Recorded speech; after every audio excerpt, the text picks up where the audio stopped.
Yo.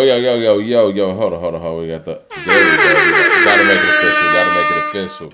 Coop, how are you doing on this Friday? Welcome everybody into the room on this wonderful Friday. Stressed, but blessed. Understandable. But Same. I hear that. the words I manifest, though.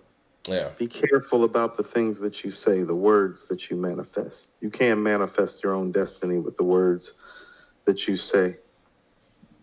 Word. We usually start this show off with some NBA talk. It's not too much NBA talk left, but there was a draft last night, Oh which I no, no, missed, no. by We the we way. did we didn't. I mean, we didn't talk Porzingis or any of that. So there's a little talk. Go ahead. Well, I think you're seeing the Jokic effect already taking place, Mike. Is really what I wanted to talk about. Okay. Is that Boston going to get Porzingis is them acknowledging the fact it's like, no, we're probably realistically, in order to win a title, going to have to beat maybe possibly Giannis, Embiid, and Jokic to win. That's a definite possibility for Boston. Yeah. No, most definitely. Yeah, They don't have any answers for those guys, really. Those guys tend to dominate them. It's true. So I think their hope is that they putting Porzingis there. Now, my problem is that this is a team full of self-made playmakers. Like they're team players, but as far as their playmaking abilities, who's the setup man? The ISO guys. Yeah, all of them. Yeah. Like they need they need Jason Tatum maybe to take on a Scottie Pippen, Grant Hillish type role instead of being a scorer next year, possibly. I like You feel that. me? I like that. I think you're right. He maybe needs to take that 30-point average about down to 25 And do some more things. and do some more things. Yeah. Because that's the only way that I see this working for them, really. Mo Better Co with the super chat says, I've listened to the Coi Leray. Have you listened to the Coi Leray album? It's really good. 4 out of 5. Funny you said that. I was just talking about it. I was just telling Coop that I was like, I haven't finished listening to the Coi Leray album. But everything I've heard on it so far, I like. I actually like her. I think she's one of those MCs around now that I'm gonna say this, and I know we've had a whole discussion on female MCs and this and that, but in the mainstream now, what I see from a lot of female MCs is the fact that they're straddling that line between mainstream pop artists and hip hop artists or rap artists, however you want to word it. And I think that's the line, and we discussed this in a couple of episodes back. That's the legacy of Nicki Minaj, actually. Because all of the young ladies that are coming after her, they're straddling that pop rap line like we've never seen before. Kim did it a little bit with the "no matter what people say" thing. How many licks?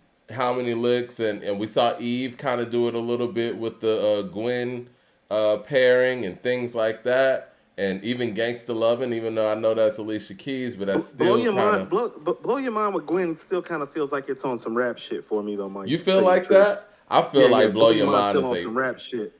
It's still Gwen. I love her delivery and her approach to the record. Like she still kept it like kind of funky, even though she knew it was big. I'll give you that.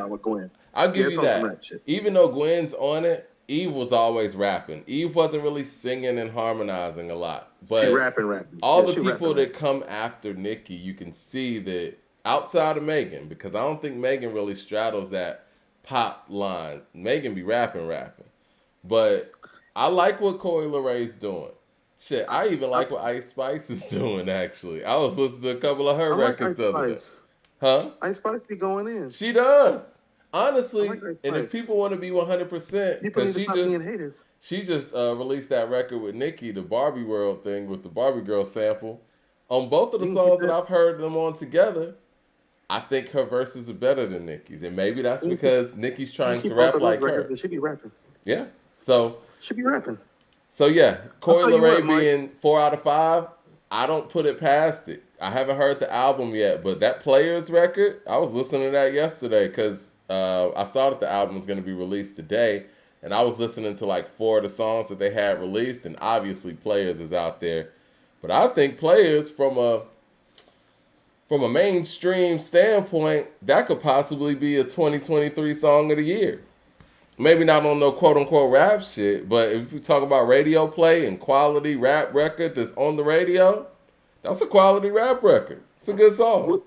We'll see how that holds up, Mike. What I will tell you is that I always thought that she was dope. I think sometimes her personality is overshadowed her talent and output, and I think what we're really probably about to hear and listen to, and we already said that we were going to cover it on Monday because I've been hearing the same thing, was that, well, there's that moment where, you have somebody who's talented, but the personality exceeds the talent, but maybe they start making a product that starts rivaling the personality.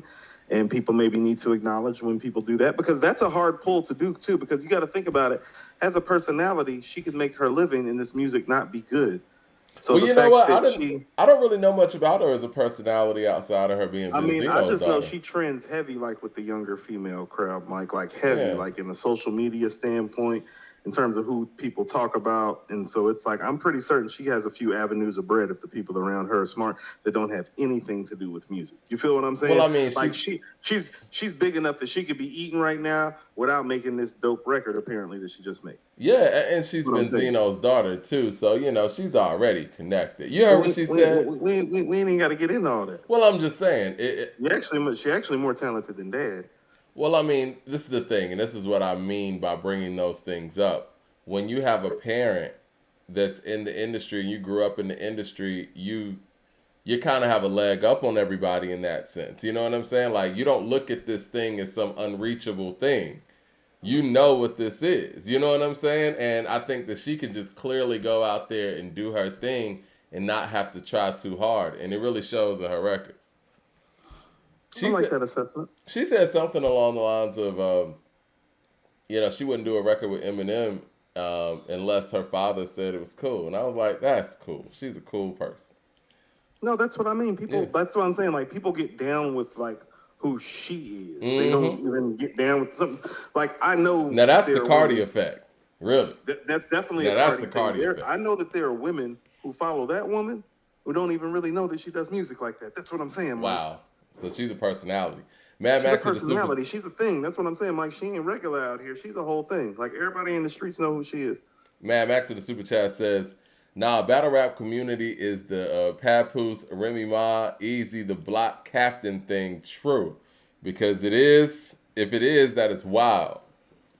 Everything that I've heard about that situation, Mad Max, and I don't want to go too deep into it, is rumors. We don't know if Papoose really was, getting it on like that. We don't know. Mad Max in the super chat says, Kenzo B-Way better than Coi Leray. She dropped an EP called Top 2 and Not 2. X, you got another one. Okay. I'm going to check that out too. Mad Max in another super chat says, Megan definitely does pop records, LOL. She makes TikTok songs. She ain't been good since Fever. And Coi Leray's music is for the kids, like 12 and under. Stop it. Vernon F with the super chat says, you got to check out the legendary Traxxas Chicago album. I keep hearing about that too. We got to check that out. It's a shout out to Large Professor DJing. Shout out to Large Professor DJing in town. My B-boy, my birthday's tomorrow night. Well, happy birthday to you, Vernon. My mother's birthday's tomorrow. Donovan's birthday, my little cousin / nephew, is tomorrow as well. So June 24th, heavy day. Any NBA trades you want to talk about before we get into this this moonwalking of a topic of Killer Mike and the Andre 3000 album? No, the Boston thing is just what stuck out. It's just like they all have to stay healthy, and Tatum has to facilitate in order for that to work. To finish the Jokic effect, like Kendrick Perkins said the same thing that I said, because he noticed the same thing that I noticed. KD has put on some weight for the first time. Like, Jokic effect, because he understands that in order for them to win, because here's what I'm saying: since Bradley Beal and Booker are going to be there on the perimeter, and they really don't have any proven like really inside help, Kevin Durant mentally is already starting to prepare himself physically to be inside more than he's probably been before. So, Listen, Jokic man, effect. I love Jokic it. effect. It's the best player in the NBA. This is what happens when you have the best player in the NBA. The game tends to gravitate around them. You want to know why the 3-and-D 6'8" wing player is so popular? LeBron James. Hello, like pay attention. That's I mean, what in they're when Golden did the 3-and-D State, 6'8" wing player become a thing? It's like, well, LeBron James has been the best player in the NBA for a long time, so Yeah. that's kind of how that goes. and and when Golden State was dominating or winning championships, that's when the small ball became famous. Or Well, not that's really what I'm saying. How famous. can you the say thing it's to small do. ball when your best player is freaking 6'11"? Huh? I said, how can you call it small ball when your best player is 6'11"? That's not small ball. No, I'm Stop- talking about before he got there. The small Mike, they ball won thing. one title before he got there, and they barely won that. It literally took freak injuries to 2 players for them to win that. I understand Anybody what you're talking about saying. that team? I understand what you're Everybody who's saying. seen that team know that team about to get their ass beat. I understand Mike. what you're Ain't nobody talking about saying, that but team. the small ball thing came from Kerr putting Iguodala into the lineup, and they had Draymond at center, and that's where that whole small ball thing came I thought from. it was when he took Iguodala and put him on the bench and put Draymond in instead of Iguodala. And him and Now Okay. it was that championship run when Iguodala got the Finals MVP because they were calling that lineup that small ball lineup. the death lineup, right? That's the lineup that everybody started. Right. But what I'm trying to explain to you is that when you win 2 of your 4 titles and your tallest player, your best player is that tall, he's 6'11", ain't shit small about your ball, because the whole reason that you got him is because that small ball ain't about to work against, LeBron. LeBron James. It's not going to work against LeBron James. Small ball what? You want to know one of the images I'll never forget? It's and it really showed you what basketball really is at the end of the day, no matter how you feel about it, because it is a game of height, is when LeBron blocked Curry's shot when they came back, and he talked to him moment. like little nigga, this ain't no game out here. It was nothing they could do about it. Then you come up in here and keep playing with me if you want to. It's yeah, they Kevin. That's the play that made them go Kevin. They small ball shit ain't about to play with LeBron at the end. We need somebody taller. I agree with you. Play with him, score like him. Yeah. That I agree with you on. Ass. That small ball shit's an illusion, Mike. That's what I'm saying. It's a big man's game. Now I agree with you. I think that was the moment that they knew that they needed KD. Without LeBron's dominance in that series in particular, I don't think KD ever goes to Golden State. They needed somebody tall enough and proficient enough offensively, and somebody who could actually guard him one-on-one defensively to some degree to play against him, because that small ball thing is a fallacy. And listen, I'm with you, because the only reason that LeBron small almost single-handedly beat them, Mike. He did. Well, I mean, Kyrie games. did his thing too. It went 6 games. Kyrie did his thing too. The only reason why that's No, Mike. When he lost in 6 games is what I'm saying. The 6-game series, the one when Kyrie got hurt in game 1 and they didn't even have Kevin Love. Oh yeah. He took them to 6 games on a solo mission. It's no, small ball ain't never really worked. No, that's real. One of the best players, and the only reason why I worked with those guys is, you got the best shooter, the 2 best shooters of all time. Everybody's not gonna have that kind of lineup. And you want to know what? Somebody asked me this. Let me ask you something right quick, and then we'll move on. Mm-hmm. Steph and Clay are the 2 best shooters you've ever seen, right? Straight up. Hey, money on the line. Would you take them over Reggie Miller in a game 7? No. I've always said Exactly.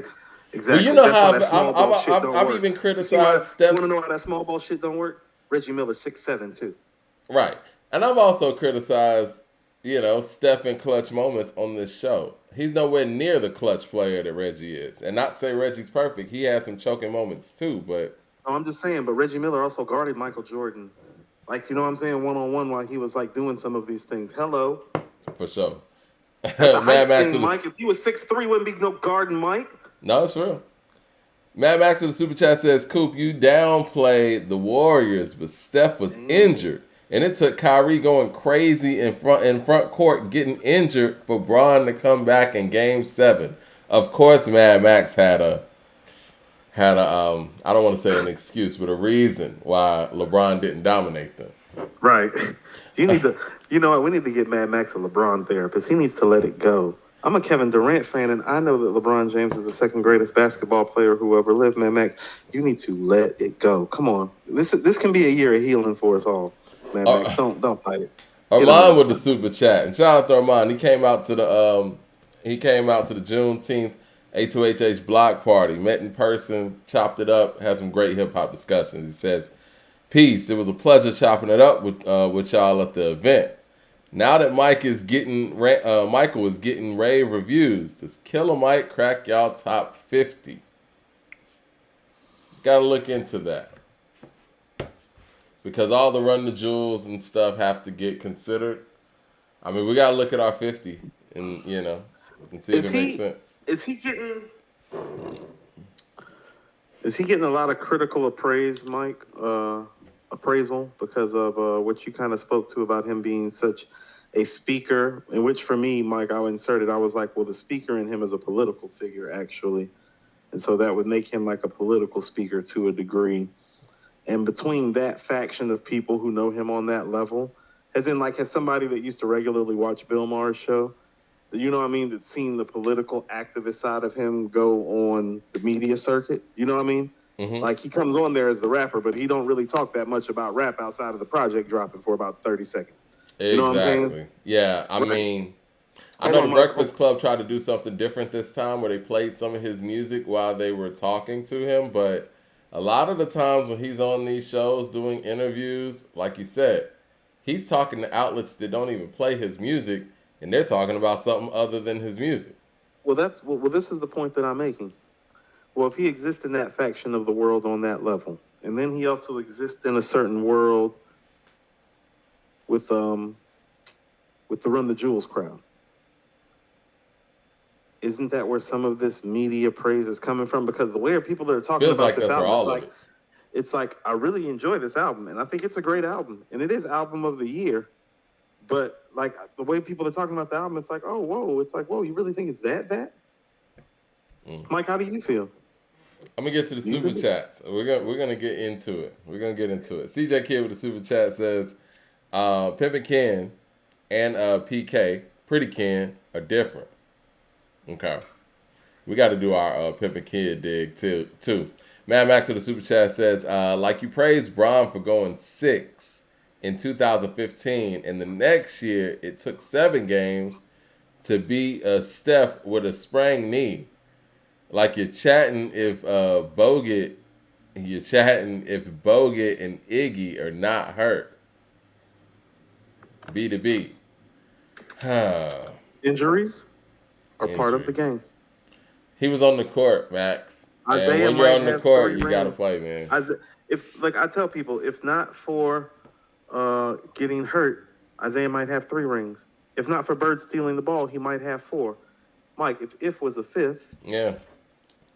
Again, if Seattle runs the ball in instead of, try to pass it in the end zone, then Tom Brady loses 3 Super Bowls in a row.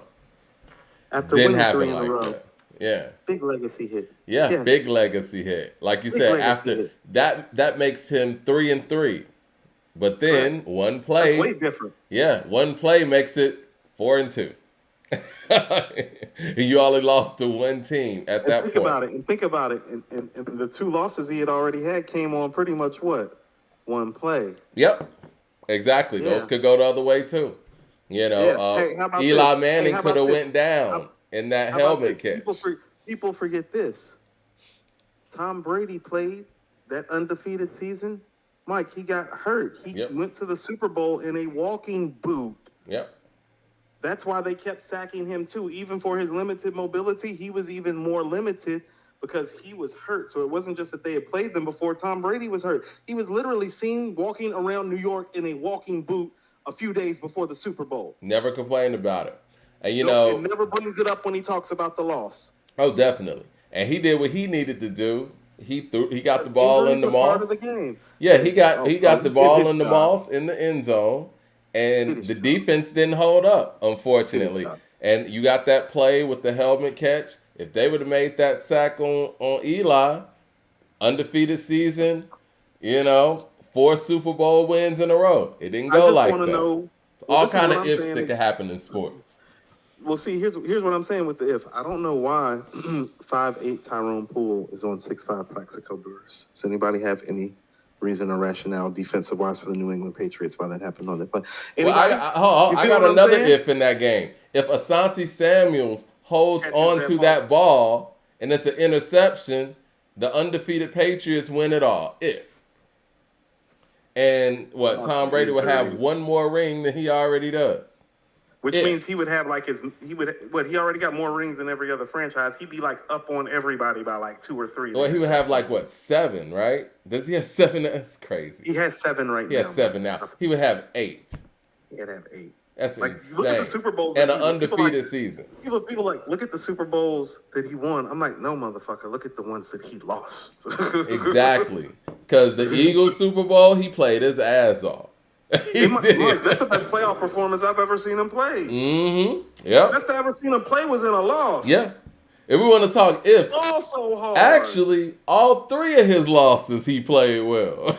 He didn't play well in that 2007 loss because he was significantly hurt. But the other one, the 12 and the Eagles shit. Oh, the Eagles game, he was, man, that one ball that he dropped, that's the only thing he did wrong that game, really. The rest of that was on the line, on the play calling, and on a certain coach keeping a certain player off of defense. Super chats are going crazy right now.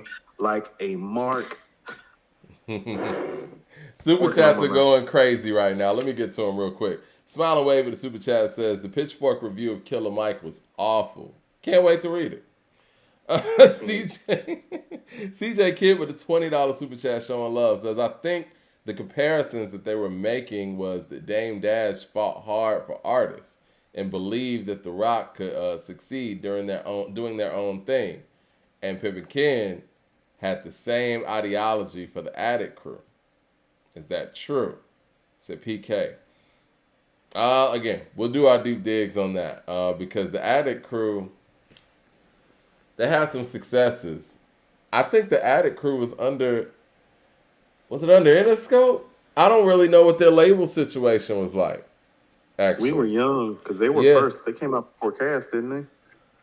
PA came out before Cast, but I don't think they were the Attic Crew yet. The Dungeon family formed, and then PA kind of formed the Attic Crew.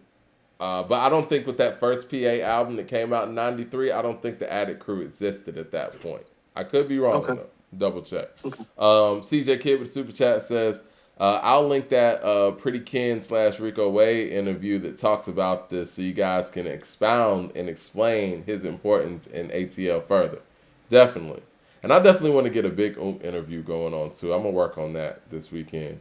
Nicholas with the Super Chat says, what's up, Mike and Coop? Just like LeBron fake broke hand. Oh, man. The LeBron hate is so real. Y'all need to grow up. Let it go. Never been a nigga this good for this long. I love some Michael Jordan. Love some Allen Iverson, Kevin Garnett, Kevin Durant. Man, I'm a big Grant Hill fan. That was my guy. Go Duke. Fuck your team. But, man, LeBron, he's something different.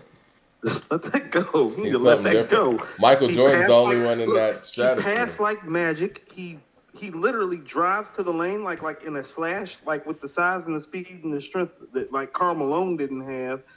And yeah, his motor, man. The fact that in the bubble, dangerous man. The fact that he's still around right now and that he is this dangerous. Exactly. In the bubble. Like how many years in was he in the bubble? That's 17 years in. 17 years in. And so he's going up against guys in Miami, and Jimmy Butler is significantly younger than him. Jimmy Butler's getting gassed while LeBron is doing what LeBron does on a night in, night out basis. That's special, man. It's different. He's different. Matt Max with the Super Chat says, I'm a Dwayne Wade fan. Player. Sorry about that. No, let's say less about the rest. Matt Max with the Super Chat says, say less. I'm just saying, if we're going to bring up injuries for the Cavs the year before, call it fair and bring up that for Golden State. Well, see, this is the thing, though, Mad Max. The injuries for the Cavs, these guys were literally out. You're talking about injuries where motherfuckers were still out there playing.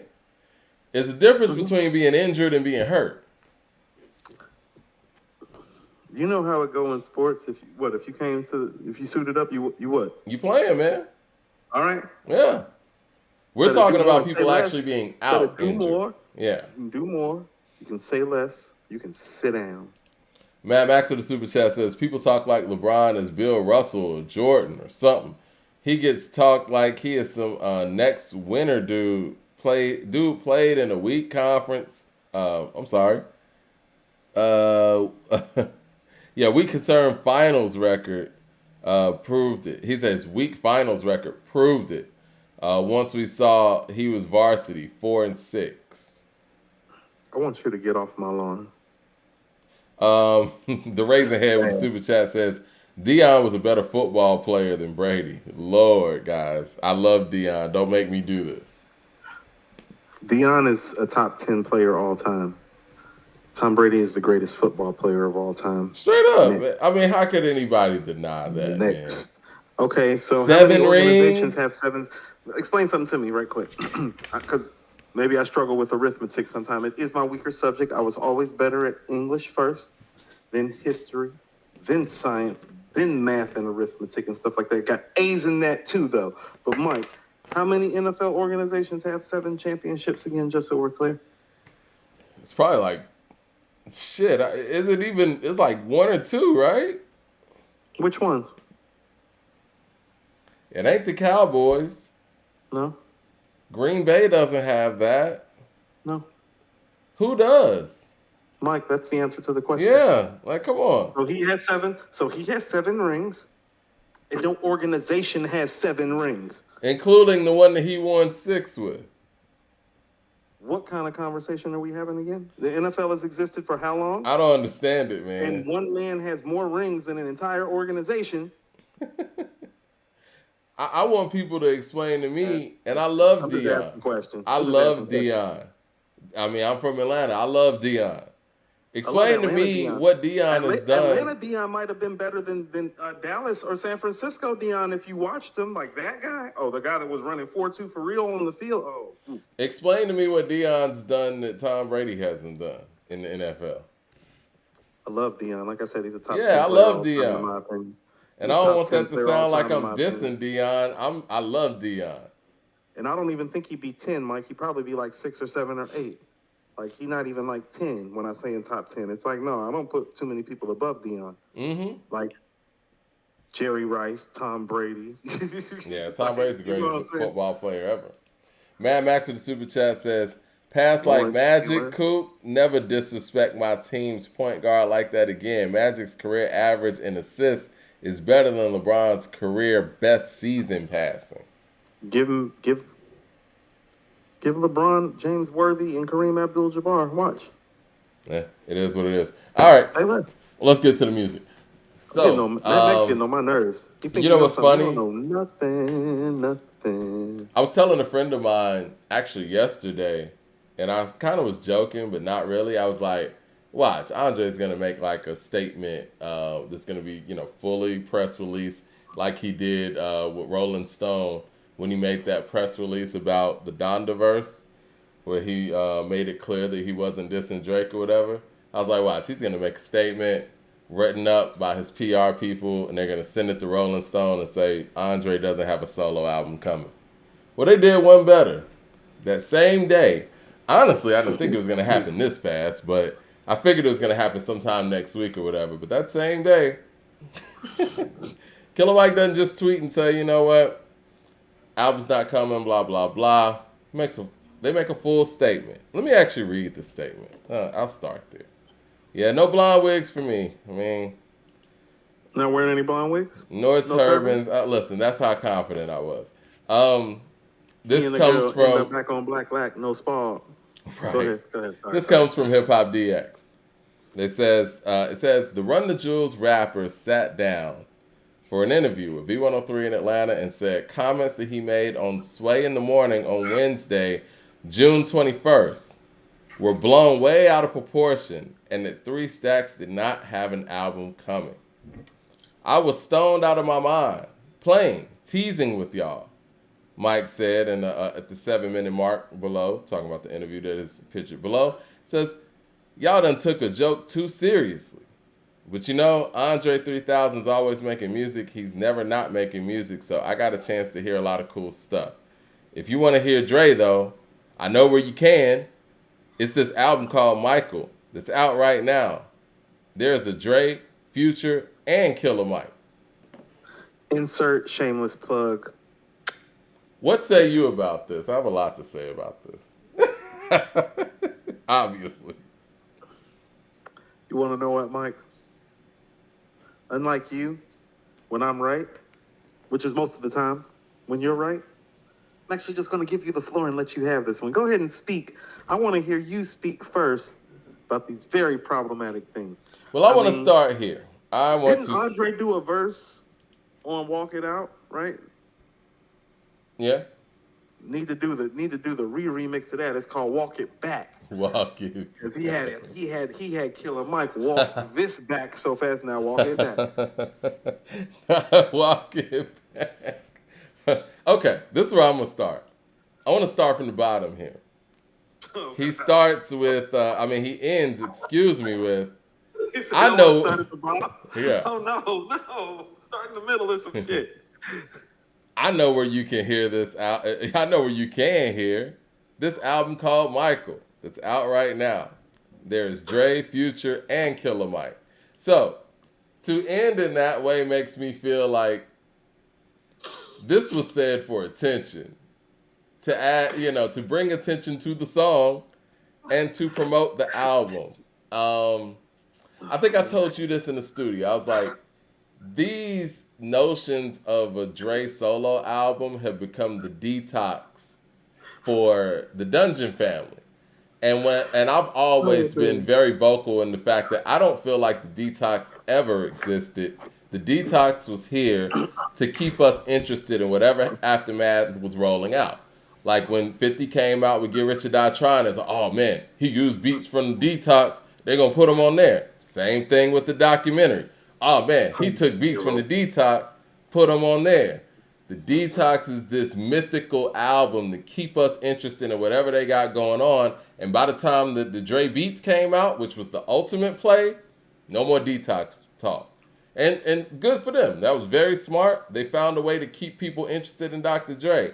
I think that the Dungeon family feels like this Andre 3000 solo album is a way to keep people interested and get attention. And I think Killer Mike tried to play that card, well, at least for a day. I don't know. But to end all of this walking back on go listen to my album sounds weird. It does. Okay? That's one of the things that stood out to me.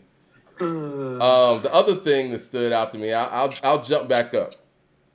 I was stoned out of my mind playing with y'all. He said, y'all then took the joke too seriously. Keep cooking. The man in the interview, Sway asked him, because Sway just came out of nowhere, and I think Sway was coming off of what Killer Mike said on The Breakfast Club. Sway was like, you say Andre got a solo album coming. He's like, yeah, blah, blah, blah. Dude to the side of him was like, oh, I thought you was joking. At that point, stoned or not, you could have just said, yeah, man, I'm just fucking with y'all, whatever. He kept it going. And then they just took callers after that. Because I went back and looked at the interview. I was like, I don't want to take anything out of context. Because you know how people take clips and run with it? I watched the whole interview. There was no joking. There was no taking out of context either. I don't understand it, man. Like, it's like, dude, oh, let me go to these super chats real quick, man, before I just let these get out of control. Mad Max with the super chat. Mad Max says, Brady is the GOAT quarterback. I love Brady, but Spygate happened and Joe Montana was better. Super Bowl and clutch performer. And it's 4-0. Brady is not the undisputed GOAT. Man, Brady owns every fucking record that there is. Forget the Super Bowls. Brady owns every quarterback record that exists. No, Cut it Mike, out. I'm gonna bring up the 7-3 Super Bowl record. He's 7-3. He's literally been And the to 6 three more that they Super lost, Bowls. he could have won all three of those. Like, he could have. Mad Max Very says, problematic. give Braun, Worthy, and Kareem. LOL. Magic is the reason that Kareem even lasted. Pause in the NBA. Braun had Wade, Kyrie, Bosh, Love, AD, etc. Let's not talk about the talent that Magic was a way better passer than LeBron. Goat Laker. Okay, I want to get to these on Magic topic. Johnson wouldn't even say that to you. CJ Kid with the super chat says, "How do you guys feel about J.R. Ryder stepping up and taking on Push for Jim? You think that would be much better bar for bar contest? We're gonna get to that, and no, but we're gonna get to that." Jay Short with the super chat says, Yeah, "Laker we fans." You already know how I feel. Everybody knows. Jay what's Short with coming the to me. super chat says, "Laker fans that hate LeBron and live in New York. This this is why we're in the situation that we're in." Facts.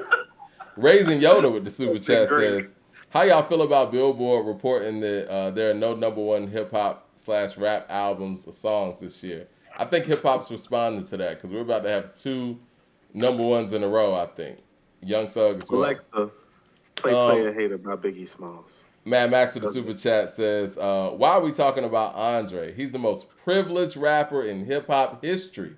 Like at least Hove earned this type of pub with 3,000 do but wear a skirt. What 3,000 do but wear a skirt? Ooh, the disrespect. Come on, man." Did Mad Max say that? Mad Max said that.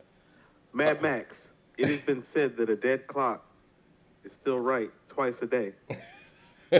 One time. There you go. One time. Let's Andrew see if you can Williams do with the it super twice. chat. If you can do it twice. We just gonna take super chats from here. I want to hear what people got to say. I'm gonna finish I'm though. gonna show you. Andrew Williams with the super chat says, "Tom Brady is the greatest player in sports history. For him to have 7 rings in the NFL when it's designed for you to lose, yeah, he's the best ever." I'm not mad at that assessment at all. Hey, Mike, real quick before you jump back into the super chat, Mm-hmm. like when you go on a rant, because I rant regularly. Like when you go on a rant, there's just something epically entertaining about it. Like I just. Oh, I'm not that's why done. I was like, I already know how Mike feel about this. I think I'm just gonna let Mike. I'm not done. It's like, yo, dude. Why? I know you're not. And listen, done. man, this is the thing. This is the thing that I really struggle with on this too, Coop. I love Killer Mike. I met Killer Mike back when I was interning. Me and Killer Mike, you know what I'm saying? We if I see him, it's like, what's up? Like I know Killer Mike. I'm not gonna sit here and act like I know him. Know him. Right. But yeah, I've had many encounters with him. He's cool, conversations and everything. So I hate to even say these things. And y'all know how I feel about Drake. It's my favorite rapper growing up, but I have to be objective on this mic, man, to quote my man Star. Mo Better Co with the super chat says, "Ever since I listened to that interview with Andre and Rick Rubin, where he said that he was no longer inspired, I knew Mike was lying." Mad Max with the super chat says, "Because I live in New York, I can't be a Laker fan." Kareem is from New York. Kobe was from Philly. Is Kobe Correct. really from Philly though? Okay, I got you. Magic is from the Kobe's Midwest. multicultural, Yeah. but he's from Philly. He from overseas. No, Philly. Okay. Don't give him Philly. Magic's from the Midwest. All the Laker greats are from the East Coast and Midwest. Decent point. Let's see. Oh, Jermaine Johnson with the super chat says, "No Fear of Time is still nowhere to be found." No, fuck that. We're going to talk about that today, too. Let me put that on my notes. Because I've been meaning to put that on my notes, but I didn't see any news about it, so I left it alone. We're going to talk about that, too. We need to talk about that You today. want to hear me going around? No, we need to talk about that. That's fucked up. Anyway, he said, "No Fear of Time is still nowhere to be found, with no statement, no explanation, not from Luminary, Talib, or Yassine, mysterious and disappointing." You want to write an article on that, or I can get a guy to write an article on that, man? No. I got it. Because this needs to be talked about. This needs to be talked about. Okay. My name is Armand Cooper, and for 3 years on According to Hip Hop Live, I've been trying to tell you about these woke rappers, and they Privileged rappers, I guess. Yeah. broke ass tendencies when it comes to how they deal with their fans and their fan base. But since you all have not heard me clearly speaking it out publicly and vehemently on this show for literally years now, apparently I need to do things that got me on this camera in the first place, just write an article about it. Thanks, guys. Thanks for listening and supporting. This is Coop. Mad Max of the Super Chat says, Charles Haley has 6 rings in the NFL. Brady has 7. Watch your tone. Watch your tone. Charles Haley played with literally 2 dynasties. Watch your tone. Right. You know who you're talking to, dude. It's a little literally different, from the 49ers in the 80s to the Cowboys in the 90s. Yeah. You could argue those are the 2 greatest franchises as far as dynasty runs in the history of football. Come on, that ain't the same. Mad Max, you weren't even alive. Did he lead those teams? How would you know? Defensively, Mike. Yeah. Defensively, is particularly for Dallas, he and Dion were the difference makers for Dallas. Yeah, particularly. So, yes. He said 7 isn't unprecedented.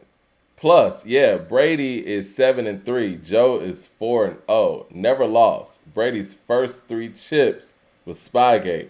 Let me ask you this, though. I mean, you do understand how hard it is to get to the Super Bowl in the NFL, right? So getting to the Super Bowl 10 times versus 4 doesn't mean anything to you? How many years did Joe Montana play? 16, right? Yeah. So he went to the Super Bowl 25% of the time that he played? Yeah. How many years Tom Brady played? 21? Uh-huh. Okay, so that means he went about 47% of the time that he played. Yeah. What are we doing? What are we talking about? Come on, Mad Max. Why are we having this conversation? Mad Max hates the greats, man. Like Mad Max, this conversation was over when you were like 20. Aren't you like 30 now? This conversation was over 10 years ago. Mad Max says, if we count Spygate, Brady is really 4-3. See, we don't live in a fantasy world. We know what happened. Matt, are we counting the Tuck rule too? We read a conspiracy theory article together because y'all some conspiring. Remember the dude Damon Wayans played on The Living Color in the jail? Mm-hmm. Oswald Bates. Shout out to Oswald Bates. All right, I want to get back to this. I was stoned out of my mind, playing, teasing with y'all. Okay. Cool. When you're inebriated, well, first of all, I don't like the fact that, it's cool to just go on the legendary Sway show fucked up. You know what I mean? Inebriated to the point where you're just going to make up stuff, right? I don't think that's cool either. Like, we got to respect Sway's platform more than that because we know that Killer Mike wouldn't get on CNN fucked up and just talking like that either, right? Okay, that's one thing. Can we pause? No, Mike, because I'd like to piggyback on you for 1 second because when you brought that up to me and we had this conversation pregame, I thought about something too. And I'm not joking when I say this. Oh, you Killer Mike, right? You've been smoking this high-grade rapper weed for a long time. Right. Ain't nobody on the streets buying that shit. Right. Stop lying to me. He's been on the cover of High Times, right? Like, he wasn't stoned out of his mind. It's almost impossible to get somebody like him stoned out of his mind to go on a riff like this. This is the dog ate my homework. They talked about some serious topics on there. So it rained on my paper. I promise I wrote it, Miss Miller. Promise I wrote it. This is what's tumbled away and went down the sewer drain. And I cried for a minute. Can't you see the red in my eyes, Miss Miller? This is what the interview says, Coop. This is what Sway's interview says right now, right? It says Killer Mike on Andre 3000 track, connecting with God and his new album Michael. They also talked about politics and things like that. So you know that you're going to be on the platform talking about some serious stuff. Why would you be stoned out of your mind to that degree where you're just going to be saying anything, right? And like you said, Killer Mike is You're a right. pro. If he was on CNN, would he admit to this if he was on CNN being like, oh, that's my bad. I was stoned out of my mind. It's like, you want on CNN stoned out of your mind? Yeah. Somebody. It's not like the news anchors aren't doing it because they're probably, but you're somebody that people really take seriously when it comes to social, economic, issues. You know what I'm saying? Like these are things like we listen to Killer Mike in these interviews because he speaks on serious topics and he No, speaks on it's not. serious issues, and they're going to ask him serious questions. He's not No, going to get asked who he's we need fucking to and all that specify. stuff. You know what I mean? I think we need to specify that. It's not just that he speaks to these issues. He speaks on them in an informative, Yes. intelligent, and articulate manner. Yeah. That's the thing. He continuously Plenty of people brings talk up. about- Plenty of people talk about the things that Killer Mike is talking about, even within our hip hop community. Very few are in as informative, articulate, and now important Yeah. as him at this. And that's what we So, go to his yeah. interviews for. And so when you know that that's what the responsibility is when you get on the microphone, and you're going to go on the microphone that stoned where you're going to make up an Andre album or joke about one. And that's the other thing too. If you're high fucking around or whatever, if I told you like, yo man, such and such got an album, I'd probably laugh it off like, you know what, I'm just fucking with you, whatever. That's just out of reflex. Or what am I talking about? Whatever. You know what I mean? That's out of reflex. You told me that it was cap when he said it. You were like, that's cap. Yeah. You were like, that's the political side of him coming out. Well, see, and I was like, oh, no. But that's always me that wants to see the better part of people, knowing that people just do you wrong if you let them, Mike. But see, it makes me also think about that Breakfast Club interview where he's talking about him and Andre 3000 have a 13-minute song where Andre's rapping for 6 minutes and he's rapping for 4 minutes. Were you high there too and just fucking around there too, or does that song exist? Because Charlamagne said it's the greatest hip hop, or one of the greatest hip hop songs he ever heard. I don't believe the song exists now, especially after this. I was already skeptical, but now I really don't believe it. I say this as a fan, Mike. Well, that's when I prefer that you say that you were stoned out of your mind. It's like, man, me and Andre got a 13-minute song together. We were stoned out of my mind. He's rapping for 6 minutes. I'm rapping for 4. Because you know what that sounds like? It's like, yeah, y'all was high out y'all mind. Well, does that song exist? Because he confirmed that song as well in the Sway interview. So which part was you just joking? Like, you know what I'm saying? Like, was it the album? Was it the song? Was it everything? I find him to be just like you, Mike. Actually, when I used to manage downtown, he and I used to frequent some of the same spots when he would be meeting with people. So I've never really met him like one-on-one. But like, no, I've been around him. I've literally sat in tables like next to him on like multiple occasions in like multiple spots like downtown. You know what I mean? People who like good food, good wine, that tend to like gravitate toward the same places in the city, just like any other city. So, but he's always come off as intelligent as articulate. Always. As he comes off.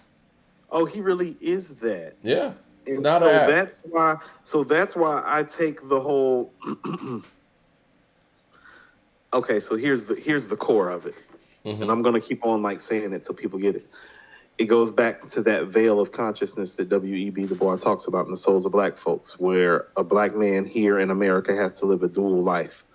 You get what I'm saying? Mm-hmm. He can't just say the truth because his fan base now has white people involved. So it's easier for something this to pass by with ignorance. I was stoned out my mind, instead of him giving the intelligent and articulate retort for his misinformation that we know he is capable of giving because we watch him give it all the time. It's the fact that he settled for making that comment when he know that he can do better and we've heard him do better. That's the veil. Yeah. That's the shucking and jiving part of it. That's where some of the criticisms about him become valid. And I don't mean shucking and jiving in the sense of just him, but that's what I mean when that framework starts getting placed. That's where it comes from. Because you know and we know that you speak better than that. Yeah. So why would you speak less than that unless you're trying to entertain some people that ain't us? Because you know you can just pull up and talk to us, right? Yeah, just tell the truth. Do like Sleepy Brown did when TMZ ran up on him and he said, "No, Outkast is done. Me and Big Boy out here performing though." That's the truth. You know what I'm saying? And days after, Killer Mike wants to come with this, oh, Andre got an album coming soon and I'm going to go listen to it, I think next week. Didn't sound like he was joking at all. or stoned, really. But hey, maybe he just Sounded hides very it very well. coherent. So hold on. He sounded very coherent and intelligent when he said it, like he always does. Right. Because even when he laughed, it was like, Heather, you ain't met 3000 and you would love him, man. Nice guy, yada, yada. That sounds like Killer Mike to me. Are you always stoned and we just don't know the unstoned killer? I don't That's know. fine. Might always be stoned. It's Yeah. perfectly fine. It's none of our business. No, it's But not. that's what I'm saying, too. But is don't like, use it as an excuse, though. Look at the excuse Yeah. for somebody of his caliber of speaker. Exactly.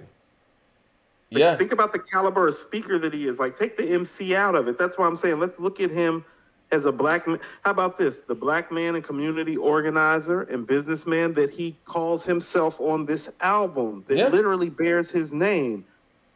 I mean, Does that even match up? Hold on. Does those things and those ethoses that he's speaking on this album that people are loving so much match up to saying I was stoned out of my mind? Because if they do not, you deserve to be called out on it. yeah. I mean, because even when he goes on CNN or wherever, they introduce him, or The View, whatever it is, they introduce him as activist or you know what I mean? Like he has Oh, these Mike, I used titles. to watch Bill Maher. It says rapper / activist. Yeah. Mad Max to the super chat says, Tom Brady is my favorite quarterback, by the way. I'm just keeping it funky. Brady is the GOAT to me, but it's not crazy to say that Deion or Rice or Joe are better than him. I mean, you got to be No. able to explain it. No, I think Lawrence Taylor is the only really viable person you could say. Jay Short with the super chat says, with Moses' legal issues now, it makes some sense why they use Luminary. Can't duck the government, y'all seen. They want they want their money. No shade. Hey, facts are facts. CJ Kidd No with the coins super either. CJ Kidd with the super chat says, shout out to A2HH for exposing these DF ninjas, nips. Speaking of the rest of the DF, man, I saw the Gip posted about it. And he actually posted after Killer Mike, kind of got this, we'll call it what it is, got this rumor started, right? And Misinformation. We're gonna call it misinformation. Okay, got this misinformation going around the internet. People made their memes or whatever. Even members of the Dungeon family themselves were excited. Talking about, let's go. I'm gonna paraphrase what Gip said because I don't feel like going to find it right now. I'm on a roll. I'll pull it up because I follow Gip. He said something along the lines of, the South is back or something like that. He was excited about the Andre solo album. And that brought up something that you and I talked about offline. It's like, I don't know if Gip is so busy that he's touring, doing interviews that he can't just hit up his friend, or do the Dungeon family members just have no real connection with Andre anymore to be able to confirm something that is just going on out there like that? You know what I mean? I think it's down, Mike. It's down. I posted it on According to Hip Hop. Let me see. Well, of course it's down because it's not true. Dre probably was like, yo, man, it's not true, guys. Sorry. But anyway, let me see if I can find it. Gip. Yeah, bear with us, guys. This is gonna be a show today. Okay. Gip said, oh, here it is. I found it. Gip says, Atlanta, the Dungeon family is awoken. The South, East Point. This is not a drill. Word on the street is that Andre 3000 is working on a new album. Are y'all ready? That's a rhetorical question. Swipe for the video, courtesy of Sway and Killer Mike. Real talent must return to balance the scale. And he posted the meme that said, new Andre 3000 album coming soon. And my question would be, how does Gip not know that this is a rumor? Coop, you there? I went out for a second. How does Gip not know that this isn't true? You know why? It makes me feel like They're not close, Mike. I don't think Dre's close to anybody, clearly. Here's what I know. We know from Sleepy Brown that Sleepy Brown and Big Boy still do music together regularly. Mm-hmm. Now, Sleepy Brown is considered to be 1/3 of Organized Noise, correct? Mm-hmm. So I'm pretty certain that they probably still have some sort of relationship with the other two gentlemen. Think that's safe? Yeah, safe to say. Now, Goody Mob's last album was executive produced by Organized Noise, correct? Correct. Which had CeeLo in tow as well. Dre and Big Boy were on that album also. Big Boy's verse on that album was much better than Dre's too, by the way. That's not surprising. Yeah. He's actually better all time. So that's how that goes. He's a better MC all time. So he had the better verse at this stage because this is a marathon and not a sprint. Correct. Correct. And you also have to make solo material in this marathon. Yeah, it's true. So you can't be like sprinting through like intermittently, like in spurts and making it seem like you've been here the whole time. Correct. So with all that being said, it's like, well, if Big Boy does music with pretty much Organized Noise, Goody Mob does work with Organized Noise, it appears that the camp is in tow except for what, Mike? I'm just asking questions. Andre, I noticed, even on some the flyer, I think I brought this up a couple years back. They did One Music Fest in Atlanta. It was a Dungeon Family reunion, and they had everybody's name on there. I think it was Big Boy, and then it was Goody Mob. CeeLo didn't even separate his name, I don't believe. And they had all the individual Dungeon Family members, and it says special guests. Believe Dre came out in that show, and I'm like, Dre special guest now? Hey, let me ask you something. What's the weakest song on the Killer Mike album? I think Scientists and Engineers. I'm not trying to be funny, but yeah. So when people are like when you ask me, is this better than KD2? I'm thinking, Scientists and Engineers ain't making KD2. Well, if you want to compare it to the Lauryn Hill record, like we talked about before, yes, nobody is much better. Yeah. Don't do that. Yeah. That's not fair. Classic. Yeah. Andrew Classic. Williams Yes. with the super chat says, anyone who Classic. brings up spyware is a loser. If Spygate matters that much, why didn't Brady win every game he ever played? Why nobody brings up the Colts pumping the crowd noise since cheating matters so much? The Falcons did that too. The Falcons lost a draft pick for pumping in crowd noise. I'm going to say this again, and people thought I was joking when I said it last time. And if you ever played sports before, especially football, you know this is common. Mike, if you ain't cheating, you ain't trying. Yeah, all of them in the NFL you know are how doing many something different to get an ways edge. teams be cheating and doing stuff? You know teams are still in the constant process today of trying to pip up each other's signals and any sort of advantage that you can get. Mike, if you're my enemy, even if you're my enemy for a day, I will do anything to you.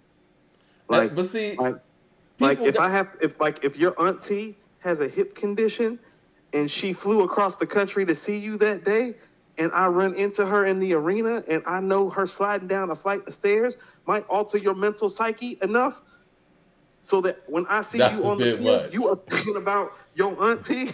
Oh, I'm that guy. That's a bit much. Go ahead. Hit her with that elbow. Be like, hey, do like Morris Day did Prince Purple Rain. How's the family? Oh, man. No. LaRon B with the super chat says, how is time to go? Manning and Rodgers have more first-team All-Pro MVPs during his era. He has more team accomplishments. Come on, man. So, I don't know how this goes, but usually it's a team sport. And in the team, there's usually a hierarchy of who deserves credit. And as far as players go, the man went to a whole new organization in his 40s and won a Super Bowl. Aaron Rodgers has been to one Super Bowl. Listen to what I'm about to say. One versus 10. Listen, Aaron Rodgers has been. I want you to listen to this. Aaron Rodgers has been to one Super Bowl, right? John Elway has been to 5. Joe Montana has been to 4. Those are the guys that I would put right behind Brady. Their Super Bowl appearances combined equal his. Like the next 3 guys on my list that you would go 2, 3, 4. Yeah, they have 10 Super Bowl appearances combined. He has 10. It's not a conversation. It's not, man. It's really not. It's not a conversation. I don't know why people acting like this is a conversation. Let it go. Jay Short with the super chat says, serious question. What's the difference between Andre versus what the Black Eyed Peas or Nicki did? All of them abandoned hip hop, yet only two get hate. We want to None love of them Dre. get called all time great the way he does. It's very, very simple, and it's very much. Who said the thing about at least Jay earned this pub? You damn right. Straight You're up. damn right. I told people it's like no.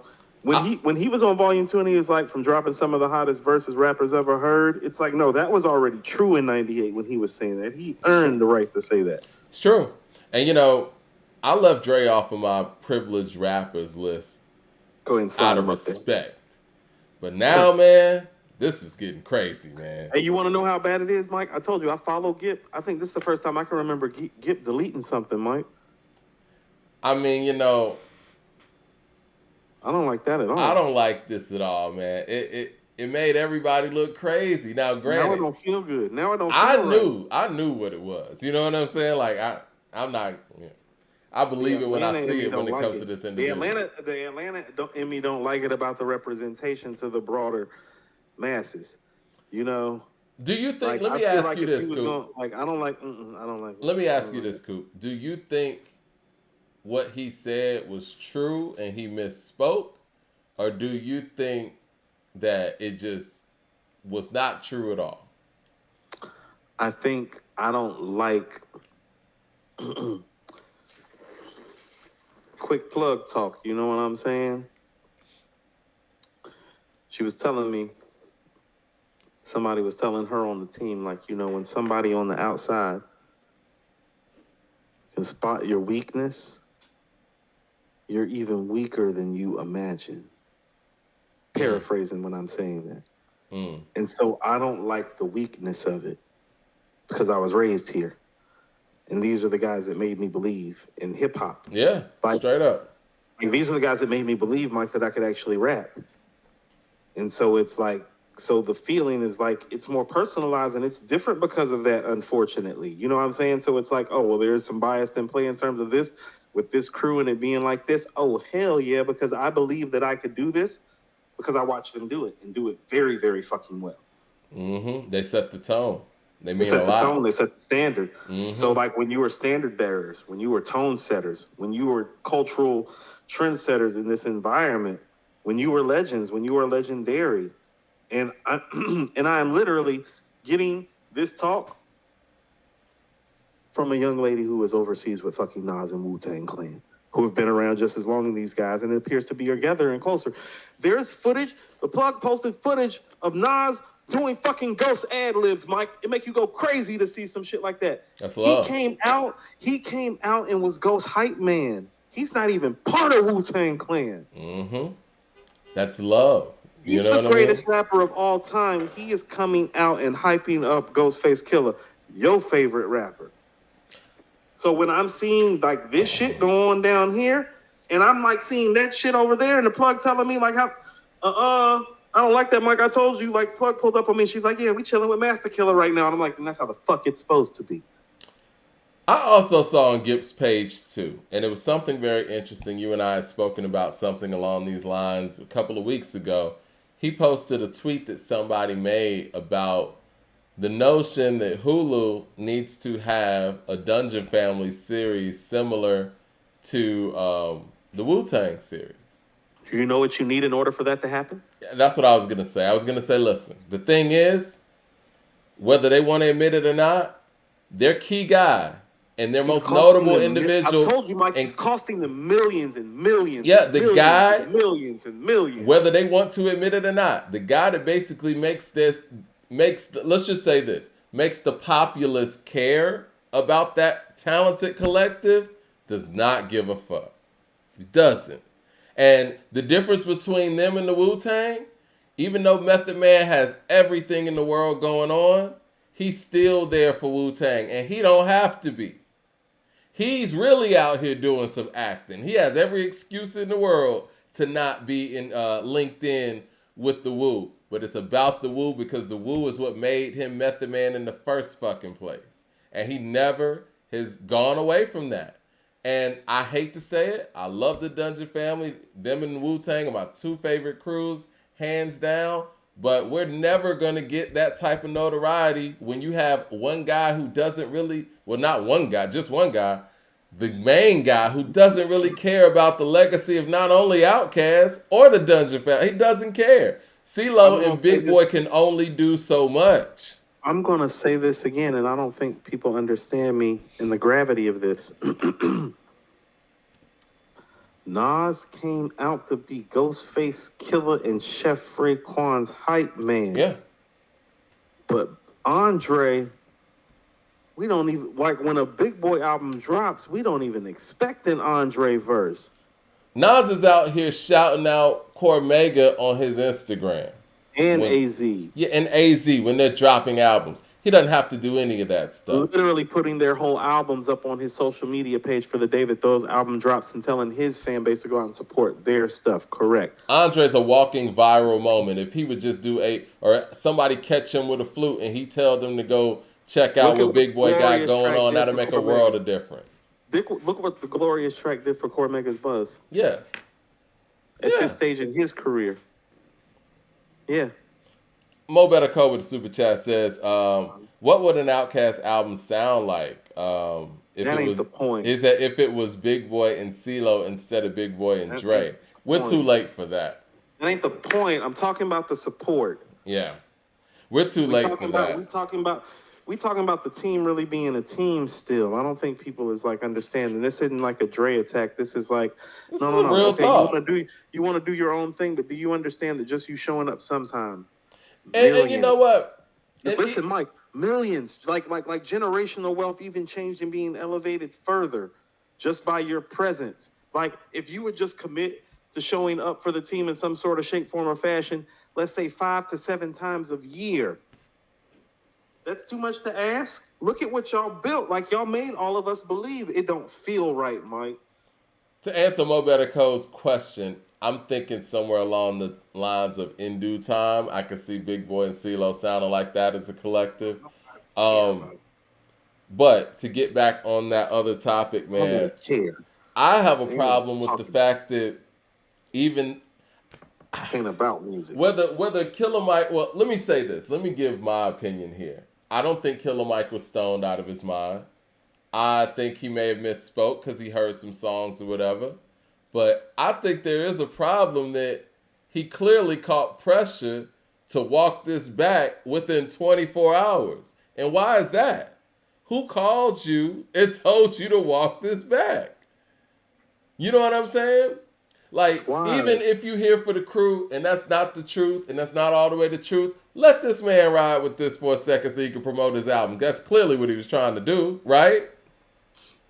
He can't run with this for a couple weeks, at least. Think about how many businesses Gip has like started that Andre could have supported.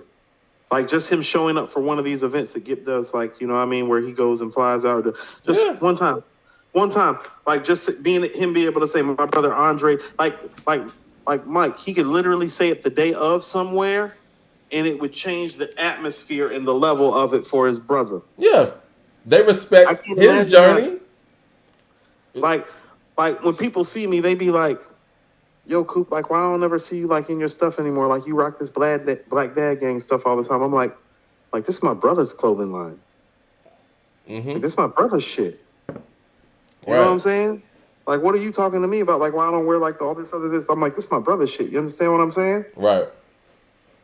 Like what is you talking about? I mean, they respect his journey as brothers. It doesn't feel like anything's reciprocated on the other end. You know, just from the outside looking in. Now, if anybody out there can, you know, tell me I'm wrong on that, fine. But the thing is, yes, he gave Killer Mike this feature 20-something years in, but that's a whole nother thing. But when Killer Mike wants to continuously run with the Andre conversation, because every interview he's doing ends up, you know, being about Andre, right? So let's just say he's like, okay, well, Andre got some new music coming. Let him run with that for a second. Who made you walk this back? Andrew Williams with the super chat says, one Super Bowl appearance is not a conversation. It really isn't, man. Niggas is judging Aaron Rodgers off of abilities or something. Man Max in the super chat says Sharon Rogers is not in the combo. His Charmin tissue self has no now. Patty wins. Three more. LOL. He over Brady. No. The Razorhead with the super chat says there are multiple years when Brady wasn't the best player on his team. He was a game manager for those first 2 or 3 rings. Greatest, not best ever. Okay, let's take away 2 of them then, because one of those 3, he was the Super Bowl MVP. You take away 2 of them, he's still walking around with 5 Super Bowl wins. Come on, guys. No. Let's back up. Let's go to the first win. The game manager. The game manager you're talking about, like, how'd they get in position to win that game again? Yep. Because if I'm not mistaken, he drove that team about 50, 60 yards up the field in the fourth quarter. He did. With under 5 minutes on the clock in the Yep. Super Bowl. As a 23, 24-year-old, correct? Yep. He did. So I'm not saying he was the best player on that team, but when it mattered the most, in the most crucial moment, he sure as hell looked like the best player on the football field. Yep. He made the best I plays. very vividly remember watching that game and watching him do that drive, and all of us were looking with our eyes open and like our jaws dropped, like oh shit, like Did he's you moving see the ball that? up the field on these guys right now. It looks like he's got them figured out a little bit. It's like, oh, and it kept on happening, and then they finally got in field goal range. Because it's like people forget. It's like a 49-yard field goal. Well, that means he had to get them to the 34. They started at like the 20. Exactly. We forget about that part. Now, how did they get to the position to get into the field goal if he was such a game manager? It was magic.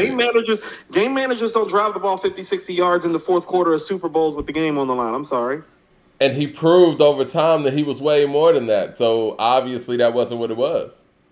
I mean, Mike, truthfully, I was raised here, but I was in Charlotte when the Carolina Panthers got their team. I'm a Carolina Panthers fan. You want to know when I found out who he was? The Super Bowl when he beat us. Yeah. Because he went ham on us. Yep. Not the team. Him. Like by the fourth quarter, I was like, "Will somebody hit him?" I was like, please Somebody stop hit him. this guy. I was like, we're going to lose if somebody don't hit him. I was like, Julius Peppers, please hit him. Julius Peppers was whiffing out Mike. It seemed like every other play, it was like he was just missing him. And he was sliding. I watched him figure it out. He figured it out against my team in the Super Bowl. Don't feed that to me. You wasn't no game manager in that game. They won 32-29. He put up 32 points on a top 5 defense in the Super Bowl. Yeah. Yeah, some game manager, that right? was prime Julius Peppers, Mike. Couldn't nobody stop him coming off the edge? No, I watched that whole game. Fuck all that shit. You talking. Jay Short with the super chat says, so Andre has earned the right to tell the world our entire culture is uninspiring for 2 decades? Nah, I'll pick up another copy of Sir Lucius Left Foot. I think that's a very good point. We're celebrating Hip Hop 50 and everything that hip hop means culturally to the world, to the globe. For 20 some odd years, Dre has been telling us how uninspiring hip hop is. Is that a cop-out? Or, because really over the past 20, 23 years, I can't sit here and say there aren't any moments that I'm not inspired by in hip hop. You know what I'm saying? Well, I hope he's not showing up to no Hip Hop 50 event since he's been so uninspired half the time it's been around. It's like, what were you inspired by? Oh, Mike, I get inspired by everything too, but it's like, love me some rap music. No, I'm just saying, what in hip hop really has inspired him, like, period? Even when he started. Like, what did you like? I would hope he liked to rap and, like, put words together. I mean, I remember him. Ideas. It's an artistic and creative form of expression. Like, it's a medium of the arts. That's what I'm saying. Like to have one of your greatest talents keep on downplaying is taking the culture down a step. Yeah. And then people continuously rank him high, and y'all want to call me a hater because I'm sitting out here pointing out the obvious. Like, first off, you don't have anything to go on as an individual to be individualized on any of these lists, being number 12 over people like Rakim, over people like, Big Daddy Kane, whatever. You know what I mean? Like, you don't have that. That's number 1. Number 2 is I can't elevate an individual that doesn't care about the culture itself. Like, What do we do? He doesn't even care about the legacy of the collective that he's in. So what am I supposed to do? Disregard that? I need to elevate you higher than you elevate yourself? It's fine that you're uninspired and all that. That's great. You know what I mean? And that's cool. But I'm also gonna put that where it needs to be. That's not fair. The people who given their whole lives to hip hop, like KRS-One, get put back behind you in many people's lists. That's crazy. Okay, so let me try to frame it this way. Let's look at it like this. And it's not his fault. It's the people who do this. He's just living his life. This would be totally different, Mike, if he was exceedingly great or brilliant at something else other than rap. Right. So let me pause when I say this. If Michelangelo in his day wanted to be like, you want to know what? I don't like painting. Painting is too easy for somebody of my talents. I like sculpting better. Because when I sculpt, it's more of a process that takes more of an intricacy and a definition and takes more physical labor out of me than the actual process of painting.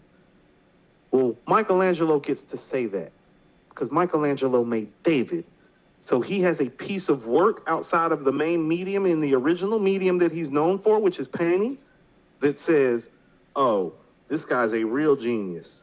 And if he wants to talk about painting, oh, well, he made the greatest sculpture that's ever been created by man to this point that stands to this day. He has the creative license to speak that way. You know who else does in modern times? Let's look at Kanye as a producer, right? And what? No, for real. Every time we're about to win, Mike. We're talking geniuses, and we got to be real about this. Let's look at Kanye. Go with Kanye every time. Let's look at Kanye as a producer. What Kanye's done in the fashion world, even all these niggas out here doing all this Louis Vuitton shit or whatever, man, he brought that to the game. And I don't like the fact that Swiss was out here trying to bait Pharrell into calling himself the Louis Vuitton Don. I thought that was whack as hell, Swiss. Straight up. Anyway, I don't even want to talk about that. That's one thing. We see what he did with the Yeezys. We see what he's done in fashion, period. If he said, you know what, I'm bored with the producing thing, I want to do straight up fashion, he's proven that he can do those things. I don't know if I told you. You want to know what, Mike? That's actually fair. You're absolutely right. If Kanye wants to say I'm bored with rap and I just want to do fashion, he's enough of a fashion icon that he can say that. Yeah.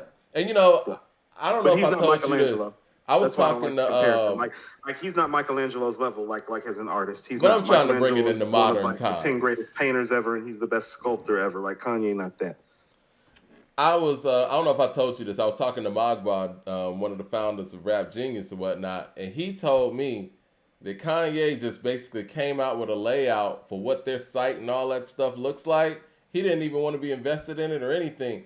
He just gave it to them, and they've used it to this day. And I was like, wow, I didn't know that. I wouldn't know that if I didn't talk to that one of the founders. Ain't no telling how much creative stuff he's done like that behind the scenes that we don't even know about. Like I said, bringing Louis Vuitton to the hip-hop game and all these guys is, you know, whatever.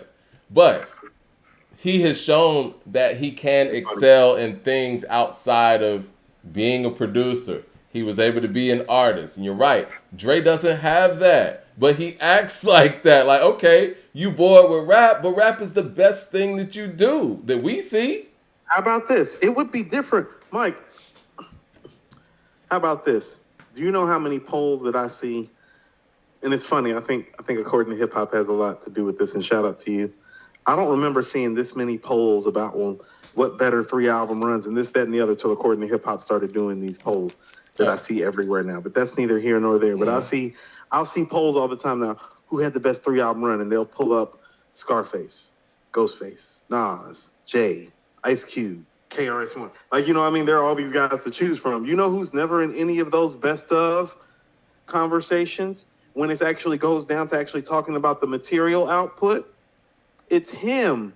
Yeah. But when it's time to place all-time great MCs, he gets placed there, and it's like, well, when I be looking at the polls, it'd be like, well, the guys that have worked, it seems like you give credit and notoriety to, but then when it's time to like siphon things out and do an MC list, it's like all of a sudden he pops and jumps himself in, and it's like, Where and Where is how? this coming from? You mean Outkast work? You mean Outkast 4 albums? Because if you're talking about Outkast 4 albums, I'm trying to tell you, well, it sounds like Big Boy did most of the great hooks. I was gonna say, if you feel like Outkast is that great as you should, Big Boy should be somewhere in the Like, how about circumference this? as If well. they're the best duo of all time, like, I think that they are. Like, I feel that they are, and like deep down that I know that they are. If they're that, you do understand that they're the greatest duo of all time, because they have two of the greatest MCs of all time, not one. Not one. And I'm trying to tell you the other one is better than the other one because the other one doesn't have to piggyback off of the other one. As in, as much as I love Fife and people always would kick that Fife shit to me, I'm like, yeah, but Fife need to piggyback off of Q-Tip some in order for some of this to work. And that's the thing. And in Outkast, Big Boy is more like Q-Tip than he gets credit for, and Andre is the one that gets treated like Q-Tip. Andre's not Q-Tip in Outkast. That's Big Boy. You're right. I mean, you're right. What are we doing? You're right. I mean, you go listen to the albums. You could go listen to the albums now, and you can hear that Big Boy is Q-Tip. As in, Big Boy is the one that's laying the framework and the foundation, and the other guy gets to jump in and get his rocks off whenever he feels like a lot of the time. And are some of the songs and some of the all-time great songs led by that guy, much like Fife and Tribe? Yes. But it's the other guy. You know that Tribe Called Quest, Q-Tip's what make it work. And Outkast, Big Boy is what makes it work. You're right. You're right. And I think with Stankonia, because that's where we get the Dre hooks, the Miss Jackson, the Bonds of a Bad Dad. I feel like they did those things to kind of appease him. Exactly. To keep him involved. It's kind of like when Phil Jackson pulled Kobe to the side, like, yo, man, we gotta get the big man involved. You know what I'm saying? And told Kobe to kind of slow it down a little bit so you could get Shaq involved. He's not entertained right now. Because again, they've been very vocal about the fact that Dre wasn't even on So Fresh, So Clean. He wouldn't get on it until they put a bass line on it. That was pretty much Big Boy's song. So yeah, that's kind of how they work. He probably was working on the Miss Jackson stuff. Like that. It's been working like that. It's been working like that when we look back at it. If you look back at it, it's been working like that. Yeah. Mad Max that wasn't anything new to the formula. Even when they were talking about making the Love Below, if you go remember some of the interviews, they kept talking about, oh, we knew Dre was going to come through in the fourth quarter. As in, we're used to laying most of the groundwork and the foundation of stuff without him anyway. Yep. And him just coming in when he feels creatively inspired and cleaning it up. That's what they did with Scientists and Engineers. How about this? They had the song and they had to send it to him to get his approval. Like he's a cleanup hitter. He's not a 5-tool player. He's a cleanup hitter, not a 5-tool player. Big Boy's a 5-tool player. You get what I'm saying? Yeah. Like how about this? And to keep it Atlanta. No. Big Boy's more like Acuna. Acuna's looking like an MVP right now. I keep telling people he looks like a young Barry Bonds to me. Somebody who was terrified as Barry Bonds as a kid as a Braves fan.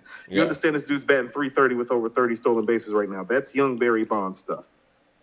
Yeah, like Big Boy's that as a player. No. Andre's your home run hitter. He's your guy that comes and hits about 275, but will hit you 35 to 40 home runs. And so he looks like the man, but he's not the man. The guy that's hitting 333, they got 25 home runs and 100 RBI. Big Boy's really the guy. And 110 runs, you know what I mean, scored. And doing it over 20 seasons. And getting gold gloves while doing it. You get what I'm saying? Like, that's the guy.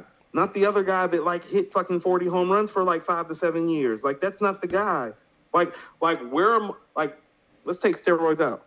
Who is Mark McGwire compared to Barry Bonds outside of a little 5-year stretch? Because that's really what you're talking about with Andre. You're talking about him hitting home runs from 94 to 99. You're right. We're talking about a 4-year stretch, right? Yeah. We'll give it 5. 6. Her Players Ball late 93. Yeah. Matt Max with the super chat says, Leroy, I need you to bump a guy named HD from BK, bro. Sounds just like Ho. I've been bumping him for 5 years. He's 97 Ho, for real. Do some songs with him. He's elite. Andrew Williams with the super chat says, this Andre situation, somebody lying. Very well said. Right. Jay Short with the super chat says, so you're inspired by turbans, the flute, blonde wigs, and Japan. but not by hip hop or ATL. Folks be speaking to us without talking. Don't look good, People be man. letting you know how they feel, man. Yeah, people letting you know how they feel. The real Leonard Washington. Shout out to the real Leonard Washington. He says, What Killer up, Mike. Leonard? He said Killer Mike went from being the winner of the 2023 to the Goofy of 2023 in a week span, in a day span. What were you high off of? A bag of glue? This ain't Crooklyn. LOL.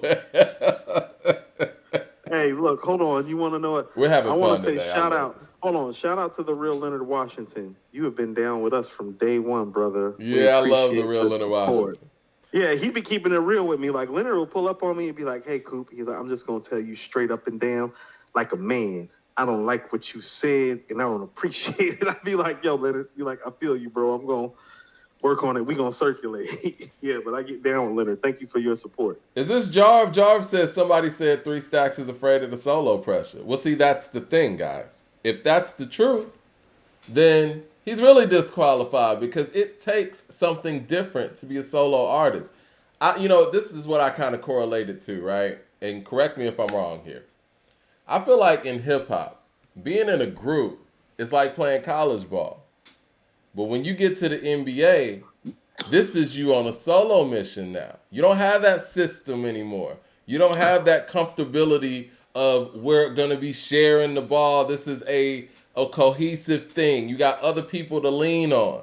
When you get in the NBA, you can get traded. You can make a team. You can not make a team. Coaches are in and out. It's different when you solo. It's a comfortability in a group. When you're going to the league, that's being a solo artist. And what I look at 3000 as, he's a great college basketball player who never translated into the pros.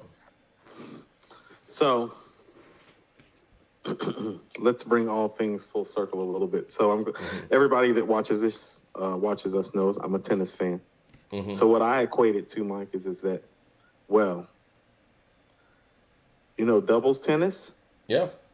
And singles tennis is 2 different worlds of tennis. Yep. Now, what you'll find is that your all-time great players, when they choose to play doubles, they play doubles exceedingly well. Example given, Venus and Serena Williams. Okay? So usually if you're great on a solo mission, what being great on the solo mission really is a real indicator of is that no matter the format, as in if you need to fly alone or fly with somebody, you can transition or descend into other formats and perform. Now, there are a lot of great doubles tennis players, Mike, who are all-time great doubles tennis players, Mike, but they're not considered to be any of the greatest tennis players of all time. You want to know why? Because when they have to play singles matches, it's different. One-on-one, well, that's a different world when Roger Federer, Novak Djokovic, Rafael Nadal, Serena Williams, Venus Williams, Steffi Graf, Martina Navratilova is sitting on the other side of the net, and it's just you and them. Mm-hmm. They want blood, Mike. It's different. They want your guts today. Yeah. They literally might be talking to you in the locker room right before the match. Y'all might be friends. Y'all might have went out to dinner a week ago today. And that's what the one-on-one in the solo matches in tennis, and that's what the solo album is in rap. Mm-hmm. Because I'll tell you what,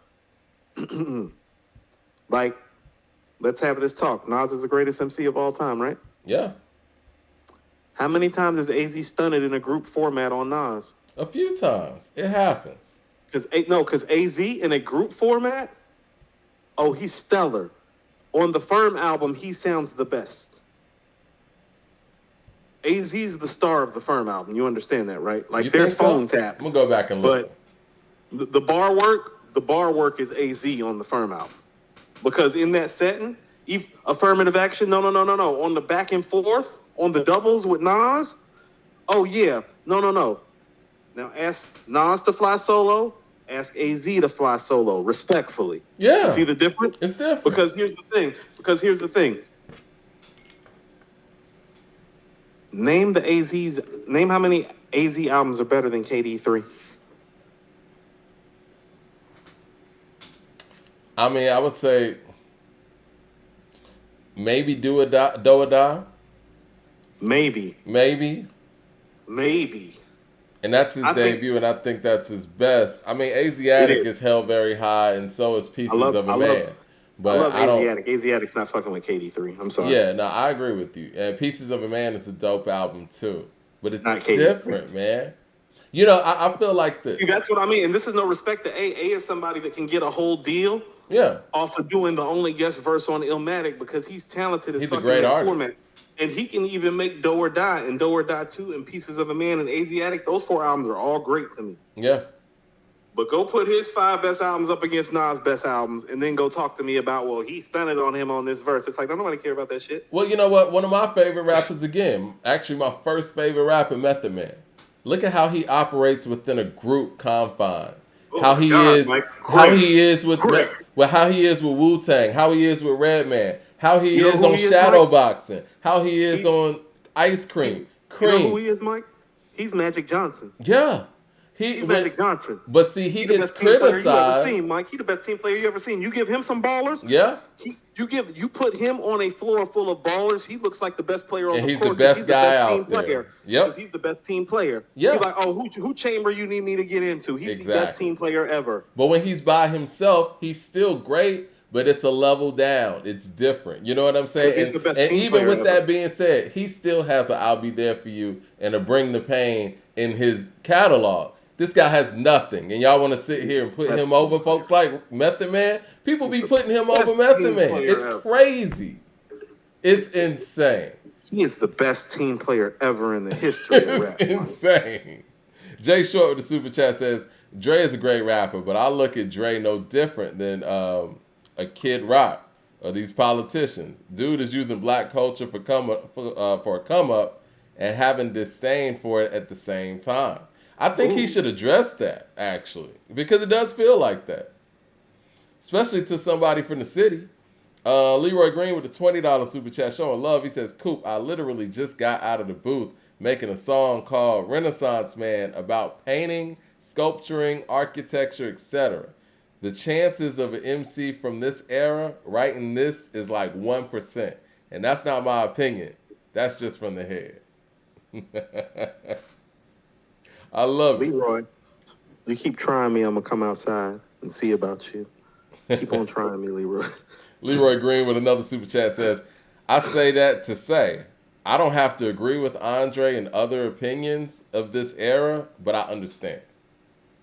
No, but again, but you're doing something about it, though, Leroy. I understand what he's saying, Mike, but what I'm trying to get people to understand is that he doesn't have the right to say these things. We don't even know if you're the best member in your group. But the thing is, Leroy, you're actually doing something about it.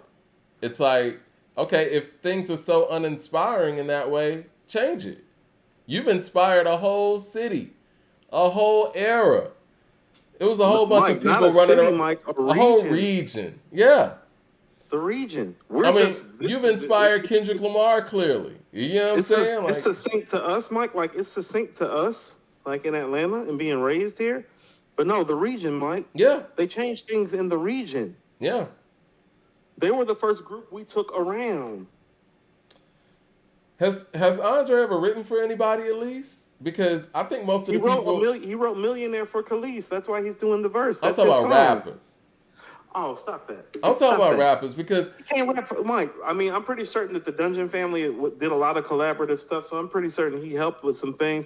Like when I hear touch what I never touched before, seen what I never seen before, woke up and seen the sun, sky high. Like I can see Dre contributing to something like that.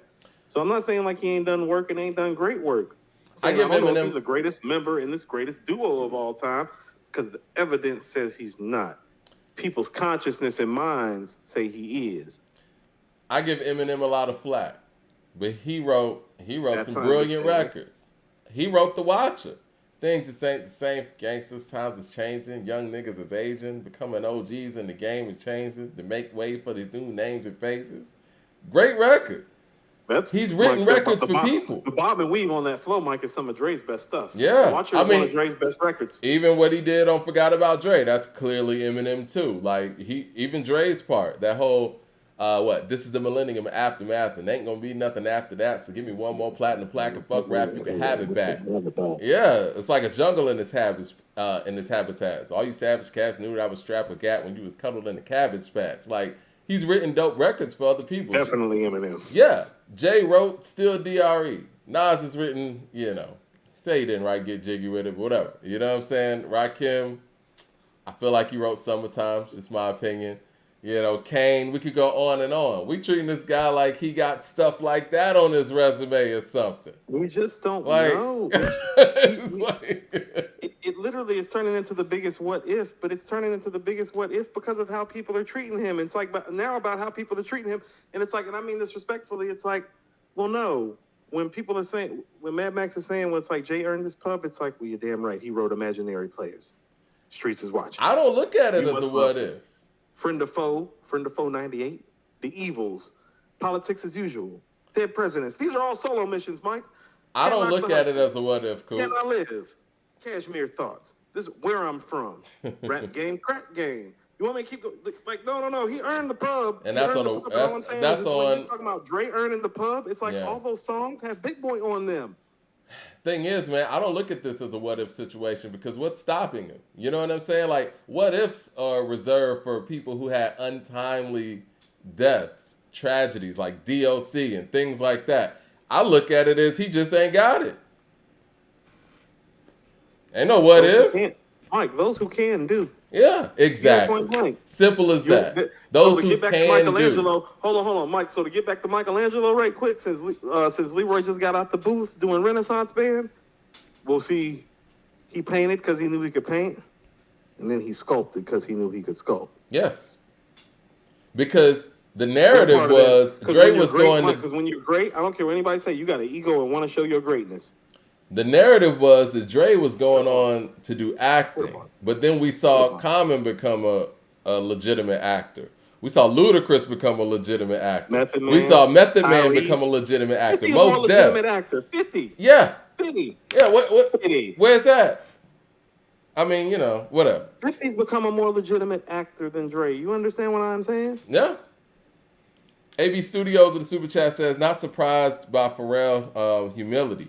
Even at this stage, he knew that the title was reserved to Kanye. He said he would never take that away. I don't even think Swiss knows their history in the fashion world. I think Swiss knows everything. Let's not do that.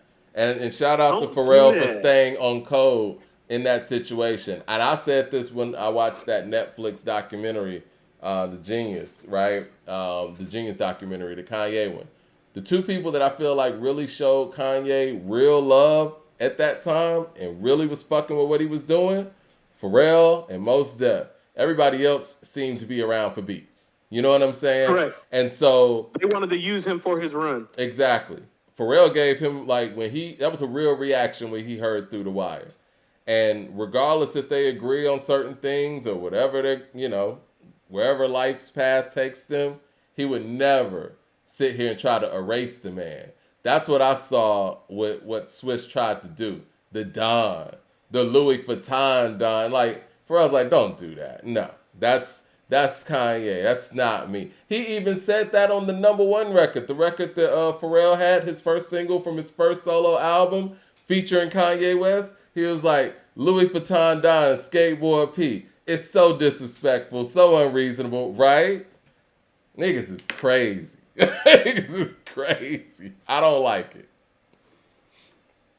Kanye's a very nice guy because he could wild out on a lot of people. Y'all think he be wilding out? No, you're not about to do that, Mike. He could do a lot. You're not about to do that. Talking about Kanye's a very nice guy. He is a nice guy. Not how that goes. He is a nice guy. He can really give Common some smoke. He could really give Common some smoke, but he don't do it. He respects Common. He could give a lot of people some smoke. Yeah. I could give him some smoke for taking according to hip hop's money for Donda.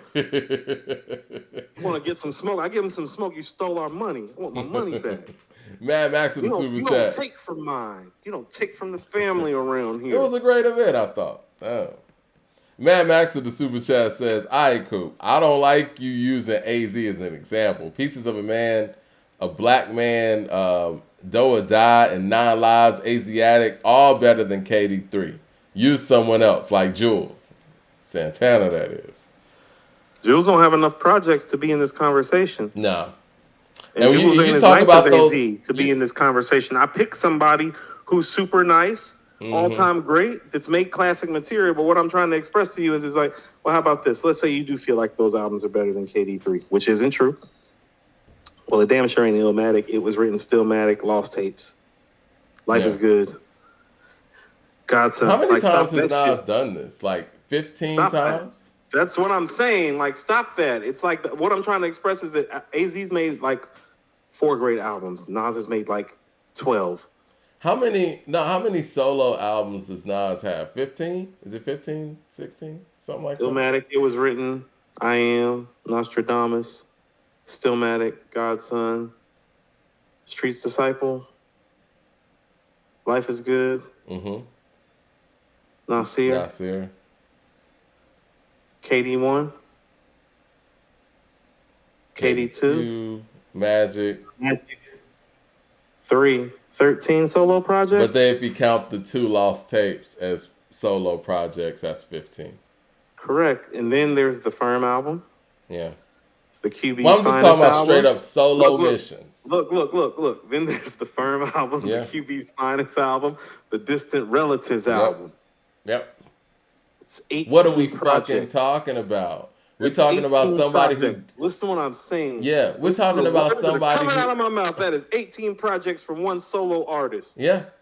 And 15 solo projects. And we're talking about a person who doesn't have one solo rap song in their career? And hold on. Come on, and on man. Billboard's list, one guy is at what, like 5, and the other guy is at 12? I think And Nas is at 3. I think. 3? Yeah. Okay, so one guy's at 3 and one guy's at 12. So you're telling me 9 slots are what separate them? And people are wandering around and asking me why I'm talking about crack cocaine being back in effect? It looks like blue magic to me, Mike. Mad Max with the super chat says, Pac, Nas, Cole, AZ, Fab, I don't allow any slander on them unless it's for me. You're not going to disrespect Tupac on this show. I feel you, man. I'm like that about Janet Jackson. No Janet Jackson slander. I think Janet's catalog might be better than Mike's. I was actually thinking that. I wanted to have a hot take with you about that. I might want to station head you about that because I know you love Mike so much.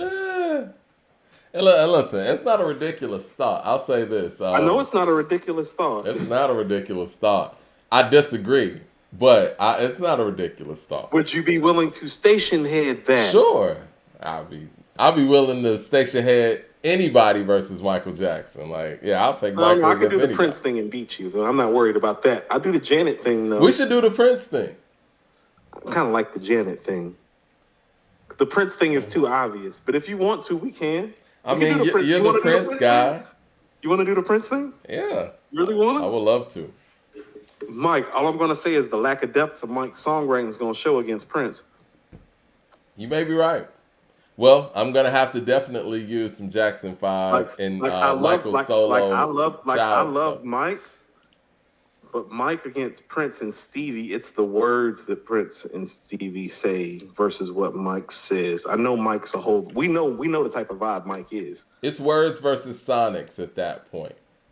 But Prince got sonics too. He does. Mike got more words than Stevie too. does.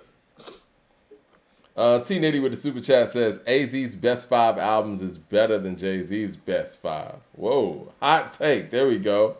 I disagree with that, by the way. I don't want people to think that I'm piling on that. Mad Max with the super chat says, Coop, don't test Leroy. He been on the rap round table saying that JLX exhibit C level freestyle or crooked eye level bars. He's legit. Okay. Listen, man. Send your stuff over, Leroy, man. We got to get this on According to Hip Hop. Hold on, Leroy. Why you up on Rap Roundtable for spitting bars, but you ain't up on According to Hip Hop spitting no bars? He got to call in. We got to get a call-in show. No. I want some answers, Leroy. Are you been pulling up? Are you working with Rap Roundtable too? Are they helping you put your album together, nigga? Huh? Leroy Green with the super chat says, West Coast ass ain't coming to Atlanta to get no beats. Schoolboy Q came and got some beats down here, nigga. What's wrong with you? Come rock with us, Leroy. Leroy with the super chat says, appreciate you, Leroy, Mike you and might Coop. have to catch this fade, Leroy. We got to get y'all on the track New York together. instead of that. Oh, Leroy, you going to New York instead of Atlanta? Is that what we doing? Yeah. Leroy, You want to know what, Leroy? Mike, it's time to do another cipher. I think so. Leroy Green with the super chat says, "Appreciate you, Mike and Coop. Don't worry, I'm keeping a record with 2 empty verses just for you.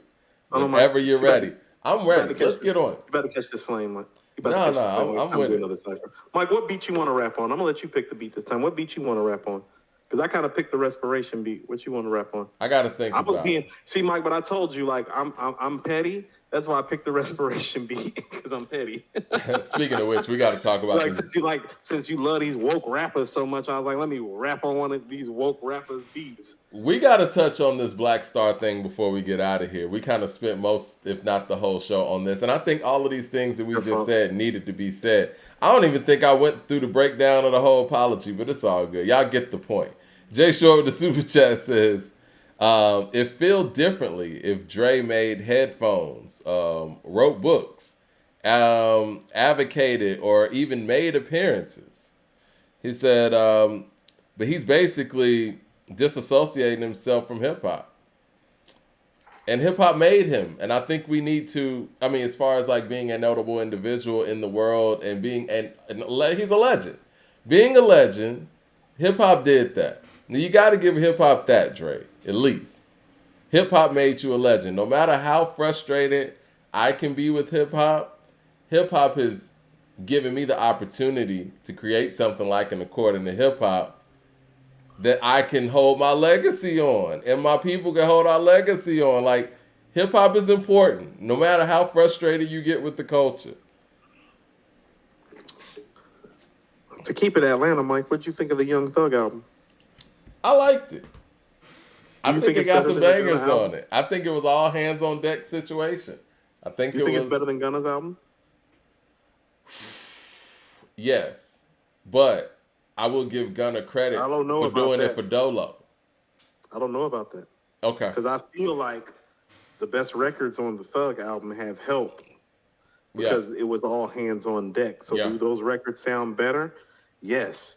But degree of difficulty actually goes to Gunna. But then there's also, why are these projects being dropped so close together? That's my real question. Something about it I'm sure we'll figure it out soon. Feel right, Mike. The whole show don't feel right. Something about this album dropping like this don't feel right, and it's dropping under a different imprint. Ooh. You know what Gunna record is a banger, and I was playing in the car yesterday? You know you're not allowed to make money right now, Mike, because he locked up. So this album got dropped. Hold on, let me pull it up. So this album got dropped because you know that I be checking for the behind the scenes stuff. Yeah, you got to do that. So this got dropped on Atlantic Recording Corporation, the Thug album. But the Gunna album is dropping under exclusive license to Young Stoner Life Records. /300 Entertainment Inc. 2023 Gunna Music LLC. Huh. That's a question for the legal team. I don't know. I'm not even gonna pretend to know. I don't know. You know what song on the Gunna record is a banger though? That Fuck You Mean. That song is a banger. That shit is what's the Drake record on here? Oh yeah. Woo! What, the Cleveland joint? No, the other one. The other one? Yeah. The O-Then? Yeah. Now I will say this: I was kind of disappointed in the Future feature because usually the Drake records are great, Mike. Yeah, because usually when Future and Thug get together, it's epic. But this one kind of wasn't. I think that's epic for you. Them Drake records are slapping. Oh yeah, they are. Slap boxing. They slap boxing in the hood with those. This is Drake coming back again, 2023. I mean, listen. Right. I can't front. They smashed that. Then that shit goes, Mike. It goes. Like, I'll take that record over anything on Gunna's project. But I thought Gunna's project, the degree of difficulty is higher. And I was very, very, very impressed with the production on Gunna's project in spite of and here's another thing that I noticed too. What's his name was on there? Who? Not Weezy and not Metro, the third guy. Because he shouted them out on the record. God, why is it missing me right now? Let me get to the super chat while you think about that. Critical Mass with the super chat says, "Get Rich or Die Trying, Dark Fantasy, B, Black Album, Good Kid, DS2, The Recession, Daytona, Magic, KD3, What do you mean you're not inspired? I agree with that because even when you talk about Dirty Sprite 2, Dre has been very vocal in the fact that he loves Future and he thinks what Future's doing is incredible. Like, so what's the problem? I don't know. Let's see. We got some more super chats. I know. Turbo. Oh, Turbo. So look, so part Turbo of why the the Gunna motor. album sounds good, because look, Turbo got 1, 2, 3, 4, 5, 6. Yeah, Turbo got 6 of the records. So Turbo stayed with Gunna. Mm. And that's why this album's still fire too. So Weezy and Metro might be out on Gunna, but Turbo not. So Turbo might have been Gunna's guy. Mm. That's the Well, stuff you got to check for. So if he the still got MVP. Turbo in his, like Turbo ain't no slouch. No, Turbo shit go. by no stretch of the imagination. Like he's not Metro, but I thought like between him and Weezy, it's you know what I mean? It's a back and forth. Neither one of them is Metro. He's the man down here, for sure. Okay. Can we skip around real quick? Because I know people want to talk about this J.R. Yeah, Ryder. we need to jump around like House of Pain right now. Let's go.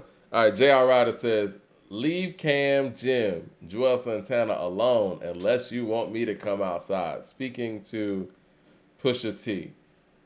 Should Pusha T be worried about the diplomats or, extended family of the diplomats jumping into this back and forth with Jimmy? Pause. Did Pusha T say anything about J.R. Ryder? Mm-mm. I Did need he the say person anything that's- about Jim? Technically. Let me tell you how the streets go. The only time that your man really got to come out and stick up for you is if you can't stick up for yourself. And that need not happen in this situation, seeing how you are the instigator. Hold on, did I say Ryder? I meant Ryder. I've been sipping on some Hennessy. I'm sorry. Yeah. No, I got you. That's why I said Ryder. Okay. All good. All good. Hennessy does that to people. You got a little Priv, what you got, a little pair of D? Yeah. You got a little Priv. Nothing wrong with a little Priv. Not a cognac man anymore, and if I did drink cognac, it wouldn't be Hennessy. This is what I would warn J.R. Ryder of.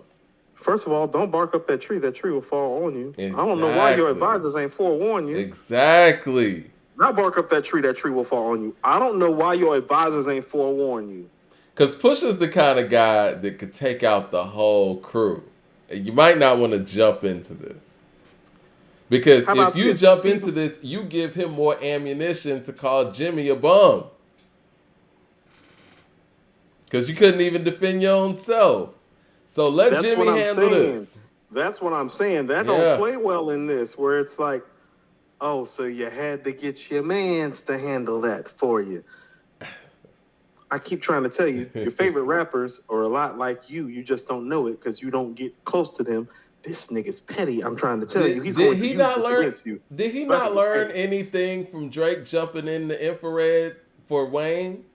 Don't be Drake catching them jumped in strays. there for Wayne. Don't do this. Don't be catching them strays until you Don't see that do the main it. hit about to shoot.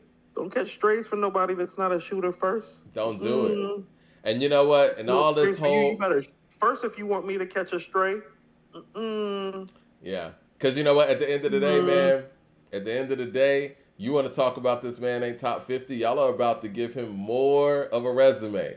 Fucking around. Don't do it. Tell him. Don't do it. Gonna be a lot of slow singing. And you know what? And let's just say hypothetically, it is more. Let's just say hypothetically, the whole Dipset jumps in and it's overwhelming for Pusha T. Hypothetically, they do know that there is a re-up gang out there, right? They know those guys can rap too, right? They can out-rap them. What are you talking about? Yeah, that's what I'm saying. You don't want to do this. You don't want Ab Lava in this. You don't. Especially Big Bro is active and Ab Lava. No, don't do it. You don't want Sandman jumping in this stuff, I remember those man. Re-Up Game mixtape. I was like, they're rapping like they're part of the Wu-Tang Clan. You want them to jump in this on some Neptune beats? Don't do that, man. You don't think they got some Neptune beats in the vault? Don't do this. You want to catch this body? You might want to stay out of this. Let Jim stand on what he said about Pusha T. Did you hear what he said too? He was like, he wasn't impressed. He don't hear no top 50 rapper on that verse. I was like, Oh, oh. he's trolling. Again, Mm-mm. I don't care what he says at this point. If you don't hear a top 50 rapper on this verse, respond with a rap record. That's all I'm saying. If it's like that, respond. I wouldn't do it. You're not here to be a critic at this point. You know what I'm saying? Like, I'm telling you, as a Pusha T fan, like, if you fall for that, the body you're gonna catch is gonna be a bad one. Don't fall for it. I would just be quiet and let this go away. And I'm not saying that because I'm a fan of his. It ain't gonna I'm go saying away. that because think about this. He chose Louis Vuitton Fashion Week when he knew all the heavy hitters was gonna be out to drop that on you. Mm-hmm. You know what that means, right? You know, a real shooter keep one in the chamber. Oh, of course. When the real one is there. The game is. I was saying that about the game.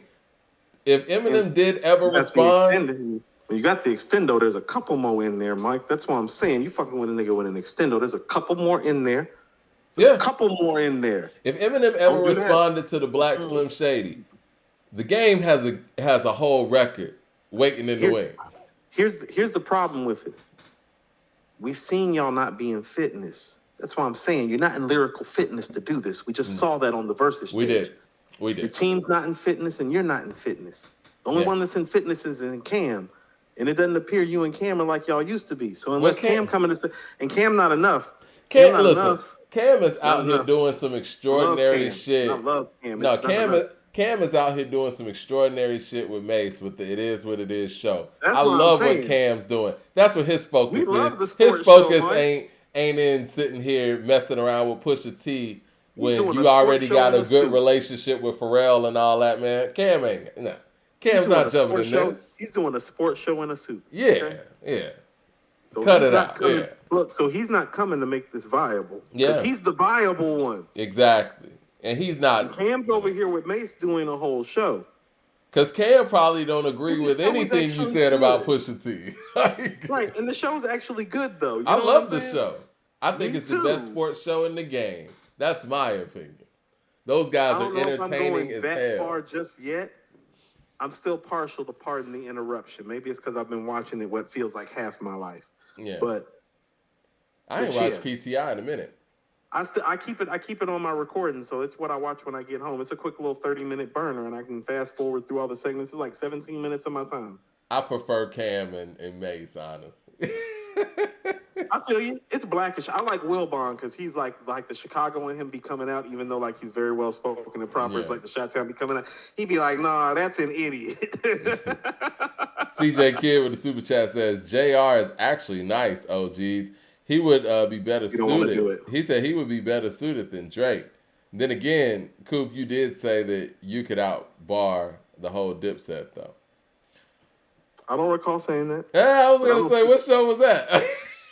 but I'm gonna tell you who I am. I ain't taking that shit back if I said it. So if you heard it, I said it. Right. If that's what you heard, then yeah, I said it and I meant it. Like I don't feel no problem. Look, Leroy got me about ready to come back outside. It's like you really don't want this. It's like I keep trying to tell you. It's like I was just playing around with the cipher. That was just something to do with my free time and have fun.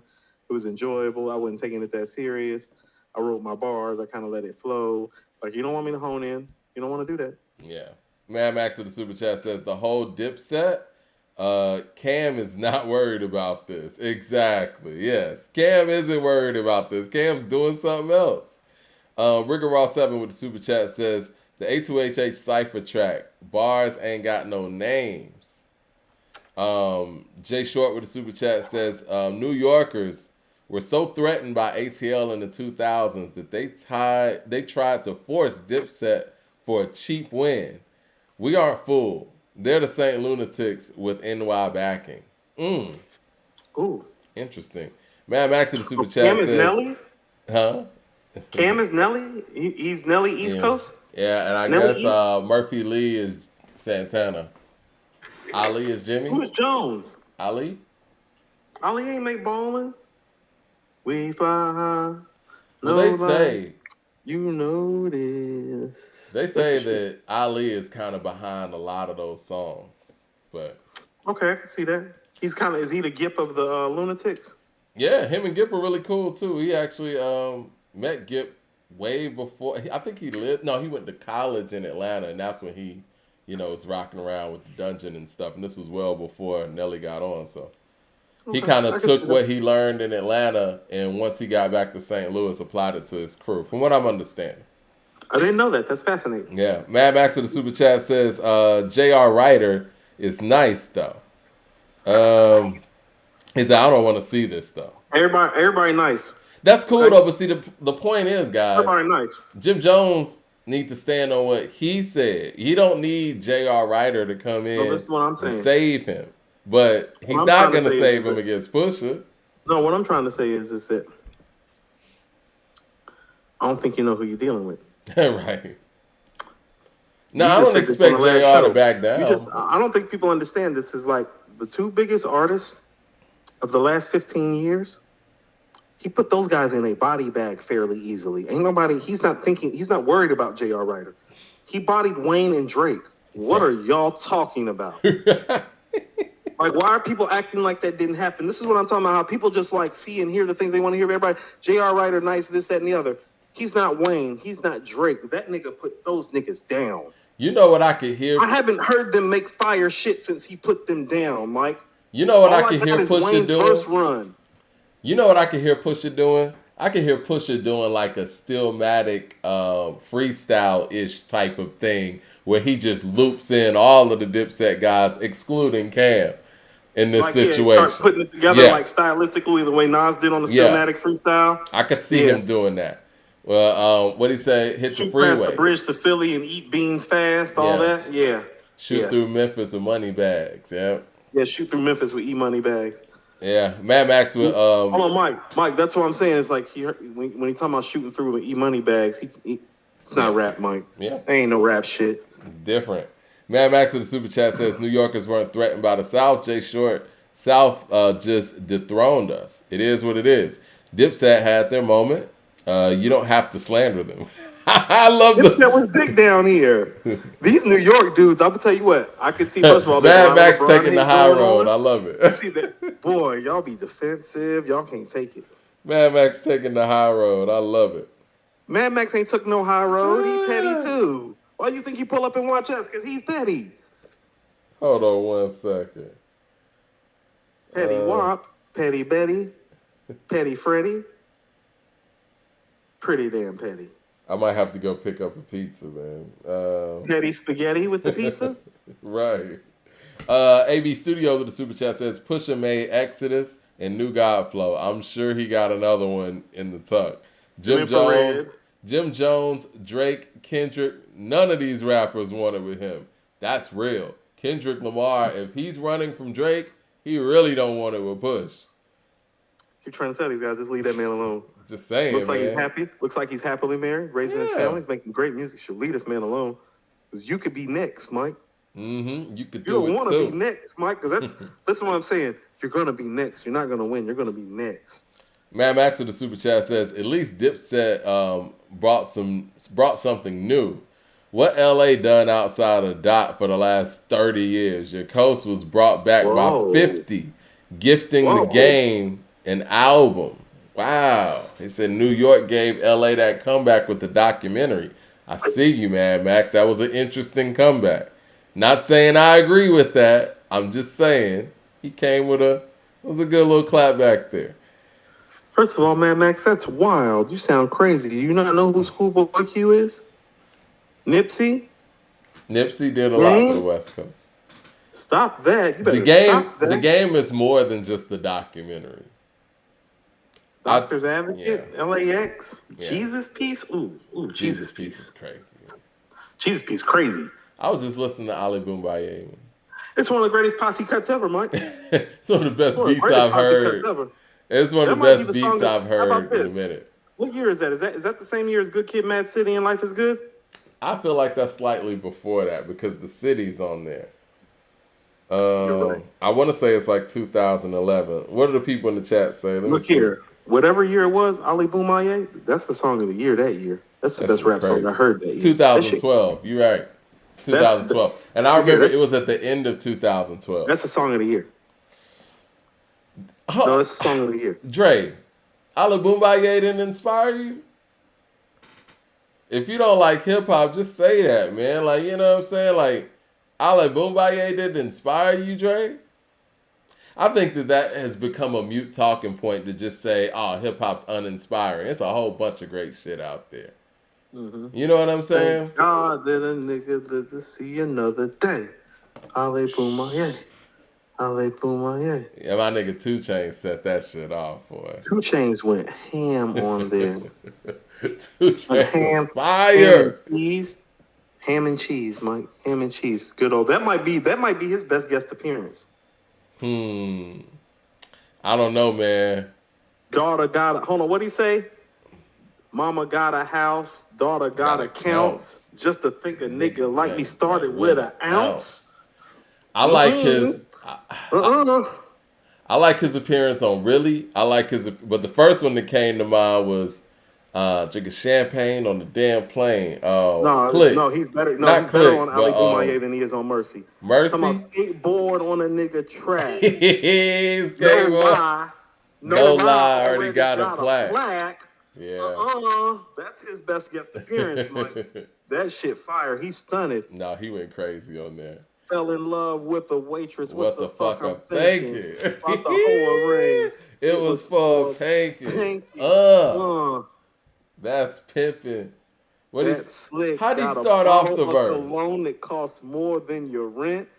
Fuck y'all mad at me. See, you got me about to listen to the shit now. Ali Boumaier is a classic, Mike. It's one of the best posse cuts ever. Like, Mike, how about this? The best posse cuts of the modern day time, So Appalled, Ali Boumaier. Oh, I'm listening to it now. Windows tinted, and I blow endo in it.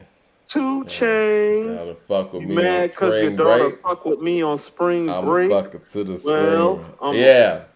Raise another one because I'm winning. In the photo, looking real photogenic. Gentleman attire in threads that won't expire. I'm in my own class. My teachers got fired. Whoo! Pussy rate keep rising. Versace outfit costing me $3,000. In the wee out. Did it in the wee hours. Wee hours. Selling that sweet and sour. No lemon pepper, no sweet and sour. First you get the money, then you get respect. I'm getting so much money I could buy you bitch. Take it how you want it. If you want to take it. I like clubs with all the women working. Now I did like him on that Fabulous feature too. No, Mike, it's not Ali Boumaier. It's not. Ross comes in the middle. I take my case to trial, hire the dream team. Robbie Kardashian, Johnny Cochran, I seen things. I dream big. I think sharp. Inhale smoke.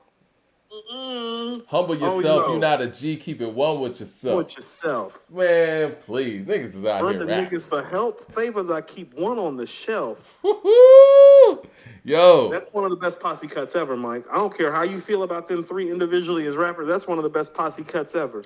Is it a posse cut with just three? Posse cut. Is it a posse cut with 3 people? Yeah. Three or more. 3 or more makes it a posse. I always thought it was like 4 or more, but you could be right. A lot of Wu-Tang's best songs are 3-piece sets, Mike. Mad Max with the super chat says, I love the West Coast, but you come for NY, I gotta tuck my love for you and for you to the back and bring out the petty. Just like Ice Cube when he made America's Most. You just forget we down here. You just go see the Bomb Squad. It's okay. Yeah. It's okay. Jay Short with the super chat says, we're gonna be in New York soon. We're gonna address all these issues. Jay Short with the super chat says, I'm just trolling. I love J.R. Ryder. He's from Oakland. I had his jersey when he was with the Blazers. Shout out to J.R. Ryder. Y'all are wildin'. Okay, before we get out of here, what do you think about this No Fear of Time debacle? Because I think we should leave on that note. I was actually wanting to leave on the klepto and the whole who shot you thing. Okay. Let's leave on that. We'll get to No Fear of Time next week. Yeah, we got all the time, you see, because we have no fear of time. Because we have no fear of time, and we can't find them in any space-time continuum or on any platform. We can't find this album at all. So when they said no fear of time, they really meant it. So since there's no fear of time, Mike, we got time to talk about why can't nobody find no fear of time. Since Yeah, these well, niggas they are got trying the to redefine. weekend. I remember all the big shit they was talking when this album's coming out, how they trying to redefine things and shift the culture. I'm like, oh yeah, you so woke. It's like, no. It's like I tried to tell yo ass. It's like, no, that's the nigga that's taking numbers in the change clothes video, and this the nigga that pulls up on According to Hip Hop on Instagram at 1 o'clock in the morning, but don't want to pull up and debate me. Think I didn't see that shit. It's like, it's 1 o'clock in the morning. It's like, what is Coop doing up? It's like, no, what is Talib doing up on According to Hip Hop on Instagram at 1 in the morning? I'm helping run According to Hip Hop. I should be up on Instagram at 1 o'clock on According to Hip Hop. Why is this nigga on According to Hip Hop at 1 o'clock in the morning? And then when I show the nigga some respect and offer him a platform, he act like he can't speak to me, but he control our things. Yeah, that's not cool. It ain't cool. Just like it ain't cool to delete tweets either from another woke rapper that's teaching at MIT. I still got your deleted tweets with your woke ass. So sick of these woke ass niggas playing like they different. Not the woke rapper. Mad Max with the super chat. Quote, Mike, air quotes. You know it's disrespectful when you put air quotes in there. I mean it to be disrespectful. Air quotes, woke rapper alert. Mad Max with the super it's chat. Like the Supreme Baller alert, Mike. It's like, I got Supreme Baller alert, woke rapper alert. Guess what? It's the same nigga. Mad Max with the super chat says Nip, Schoolboy, Game, Absol, Dot, YG, they all on my phone. J-Rock, etc. But Jay Short been shooting at NY too much. Them J's falling short like Russ's jumper. Ooh, the disrespect's high. YG running the city. Shout out to YG. Okay, well let's talk about this. Is it Klepto?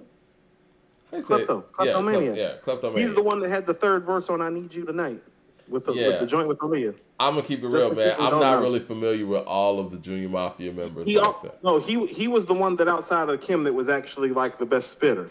Because he's the one that had the best verse on Step Into the Realm of Junior Mafia outside of Big, too, if memory serves. Well, Klepto jumped on the Art of Dialogue, and he kind of gave us a timeline for the song, for Biggie's song, Who Shot You?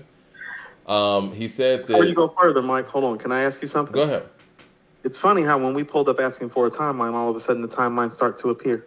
Interesting. Well, I'm going to ask for more stuff. Isn't it? Have you heard any other podcasts going out and asking for a timeline to Who Shot You? Well... I'm going to ask more questions. When we start asking for a timeline, it's funny how shit start appearing out the sky. It doesn't change the fact that you shouldn't have released it, but go ahead, break it down. Oh, yeah. Ask and I guess you shall receive, right? But I'm going to ask for more stuff after this.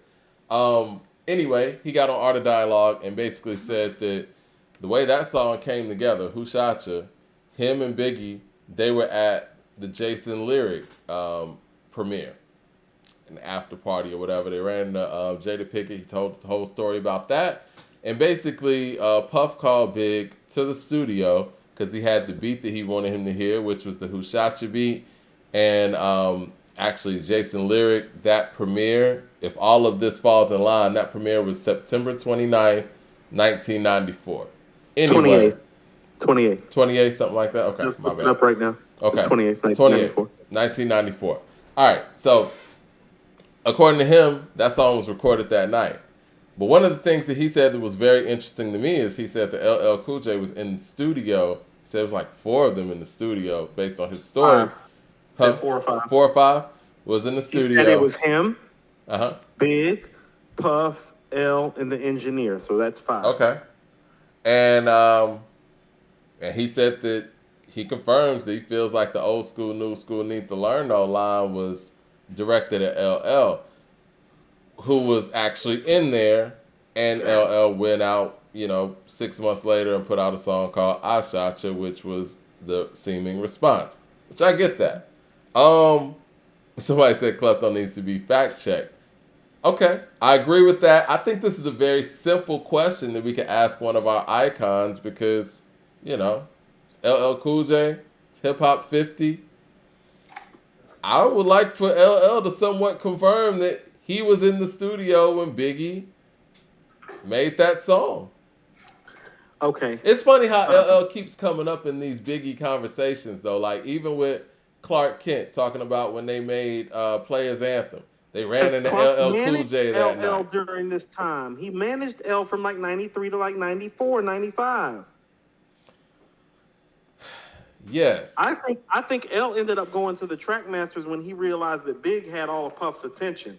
And so I can totally see that because Mr. Smith comes out in 95, but you're hearing L on the Flavor in Your Ear remix. Flavor in Your Ear is the first big single that blew Bad Boy off. L's on the remix. Big's not big when the Flavor in Your Ear remix is coming out. He's not big yet. He's Biggie and he's respected, but he's not big yet. But L's there. So there's a lot of smoke here. But here's my thing with it. So let's say this happened September 28th into September 29th. You're right, Mike. The night that the Jason Lyric premiere happened was September 28th. So by the time they're recording this record, the day is probably turned into September 29th. Right. So Who Shot You got recorded September 29th, 1994, most likely. Tupac literally gets shot 62 days later, November 30th. Don't release the record. No. That simple. It's like, okay. It's like now we have a timeline. So let's say this timeline is accurate, and this happened 60 days before Tupac got shot. Did this record not get released within 5 days after Pac getting shot? Yeah. So what you're saying is that it's even worse. Like I said, do you want to go to jail for manslaughter? Or do you want to go for murder? Because what it looks like now is that if this record was in the can for 60 days, you strategically placed this record and released it to sell records after Pac had been shot? How sick are you? That seems a bit evident. How disgusting are you? How disgusting is this? That's why I was like, oh, well, give me the timeline. Because any way you want to fucking call it, it's like, oh, murder or manslaughter. Yeah. The intent, either way you want to call it, is all kinds of fucked up. So what you're saying is that y'all knew that this was one of the dopest beats you had ever heard because he alludes to Nasheem. I told you Nasheem Myrick's my favorite producer out of Bad Boys Hitman because he's the one that does beats like this. Well, I'm glad you mentioned the beat. And these are the questions. It's the beat, Mike. It's one of the greatest beats of all time. And the mic performance is stellar. Why would you hold this record for 60 days when Big ain't big yet? This ain't One More Chance big. This is September of 1994. Ready to Die has only been out for about 90 days. Why is he even recording new records? No. You're supposed to keep recording. But I mean, that's part of how Big became big. Big hit the mic hard. No, I agree with that. But he... No, you got no problem with hitting the mic. No. I don't have no problem with that either. But you're recording records like you're going to add some onto the album, which they ended up doing. Same thing with the One More Chance remix. This is what these are the questions that I have. This is the question I have. Who in their right mind heard this record on September 29th and decided to wait till December? Well, one could say that... Hold on one second, y'all. Hold on one second. Hello? Who are you? You Hefe? You El Presidente? I'm about to jump. This nigga Mike is El Presidente right now. El Presidente. He's like, hold on one second. No. These are the questions I have. Batmobile ready. Right. These are the questions that I have. And you acknowledge that this is one of the greatest beats ever. I think the Billboard or somebody did a greatest beats list for Hip Hop 50, and this beat was on there. So I would like to ask... No. Based on the way this story is being told, and I could be wrong, sounds like LL was already in the studio working with Puff and all of them. So does Mr. Smith. Does LL Cool J hear this beat and say, nah, I don't want this beat? Or does LL attempt to get on this beat and it doesn't work? I mean, because I don't see LL not jumping on this beat. You know what I'm saying? I do, because you want to... I do. Sorry, breaking stuff. I do, and I'm going to tell you why I do. Okay. This is Big's coming out party as an MC. Like Big, like everybody loved Ready to Die. Nobody thought Big was Nas on the mic in 94. And I'm tired of people trying to like reframe history and acting like that's the truth. It's not. As a matter of fact, Meth might have more clout on the mic in 94 than Big. Truthfully speaking, because of the performance on Into the Wu-Tang. All right?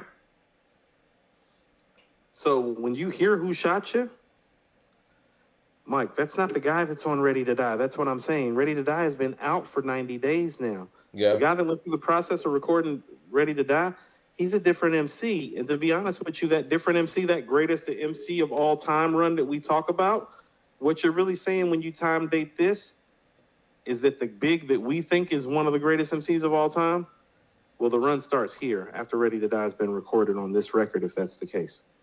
Like, that's the guy with the Sycamore style more sicker than yours. Because the Sycamore style ain't more sicker on Ready to Die. You can see it, but it's not there. Oh, it's there on this record, Mike. So when we were saying, it's like, nah, he didn't record this during the No Ready to Die session. Here's the evidence, Mike, because Ready to Die been out for 3 months already. So clearly not part of any of the Ready to Die session. As a matter of fact, probably 6 months removed from any Ready to Die session. Well, I told people that. MC, Mike. I told people that when so let me finish. Yeah, he's a different MC. And if you hear this record and hear the jump, you have no fucking reason to even hold this record for 60 days. That shit, Mike, my birthday, October 2nd, that shit should have been out by my birthday. We kind of said these same things. On my birthday. He recorded that September 29th, October 2nd, the shit should have been released. That's how great the record is. And if he would have actually done that, if Puff would have done that, there wouldn't be none of this shit. No, you're right.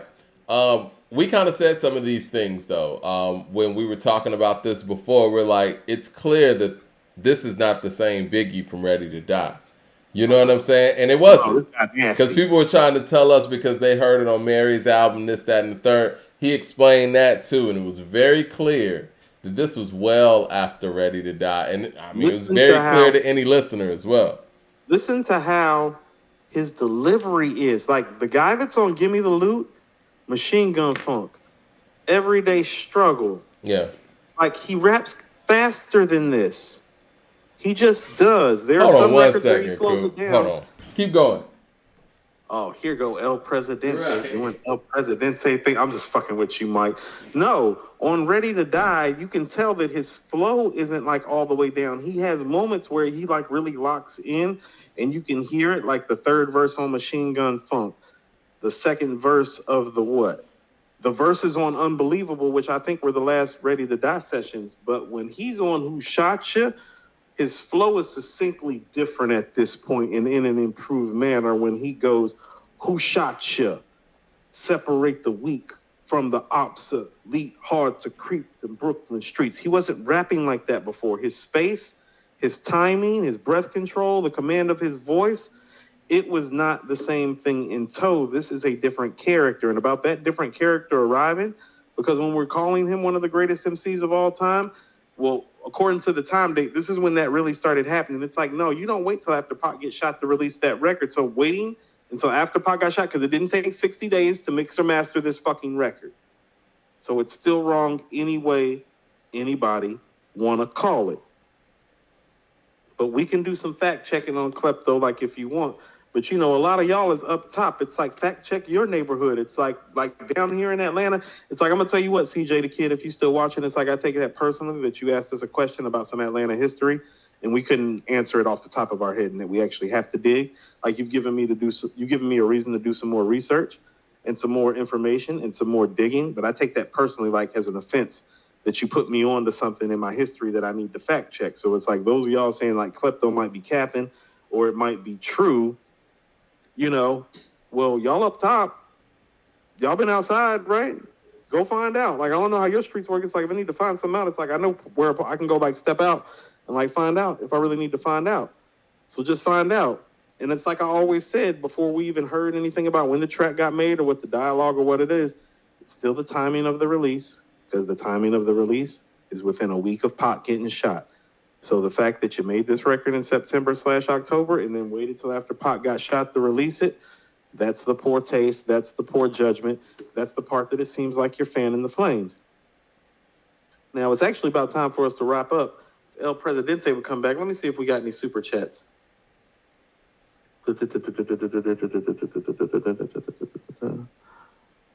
No. Hold on. Yep, I see you, 007. Shout out to 007, fam. How you been? Big Gene, Puff's old bodyguard, said nothing. Hold on. Said nothing, popped off until Flavor in Your Ear remix. My uncle told me the real buzz started with Who Shot Ya? #history checks. Okay. I see you, 007. Shout out. We're going to wait for Mike to come back, and then we're going to wrap up. But, yeah, it's just like the whole thing.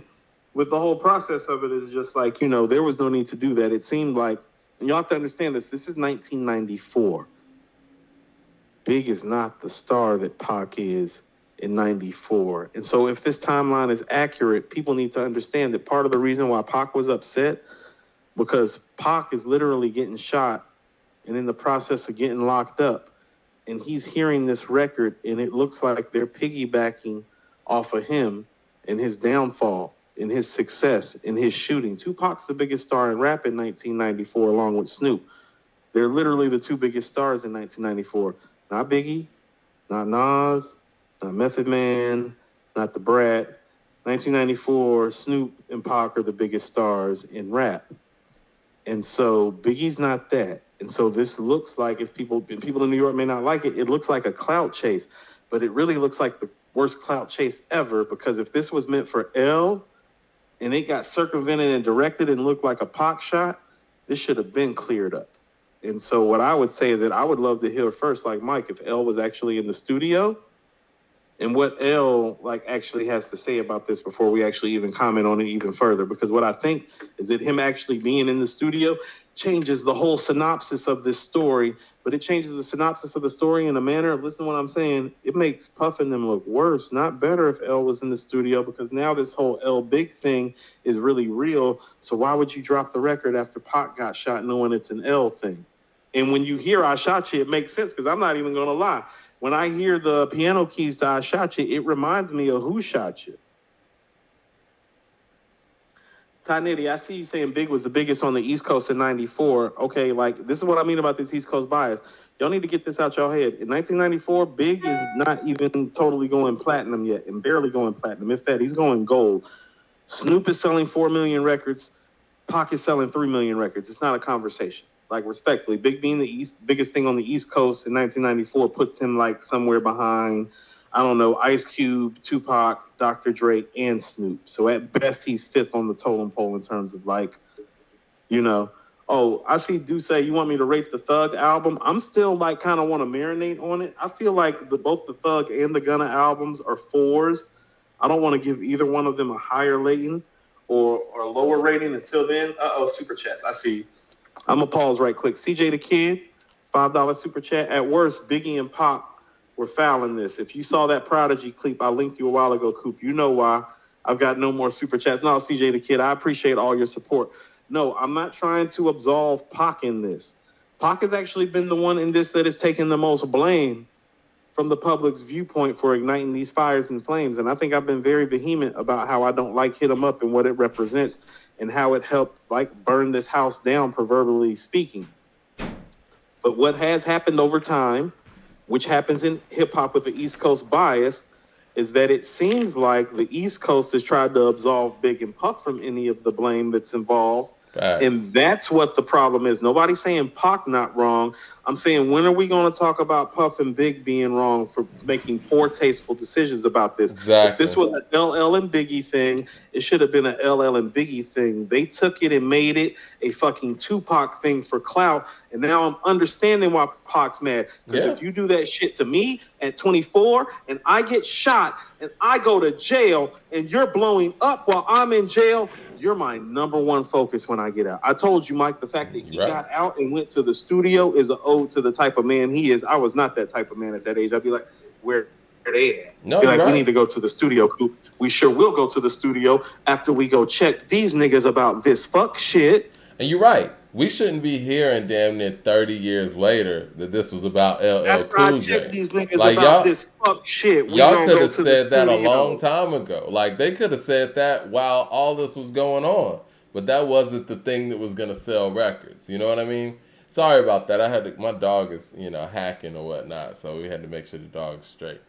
So ate a pretzel and is, spitting up phlegm and stuff. So Chloe going to be all right.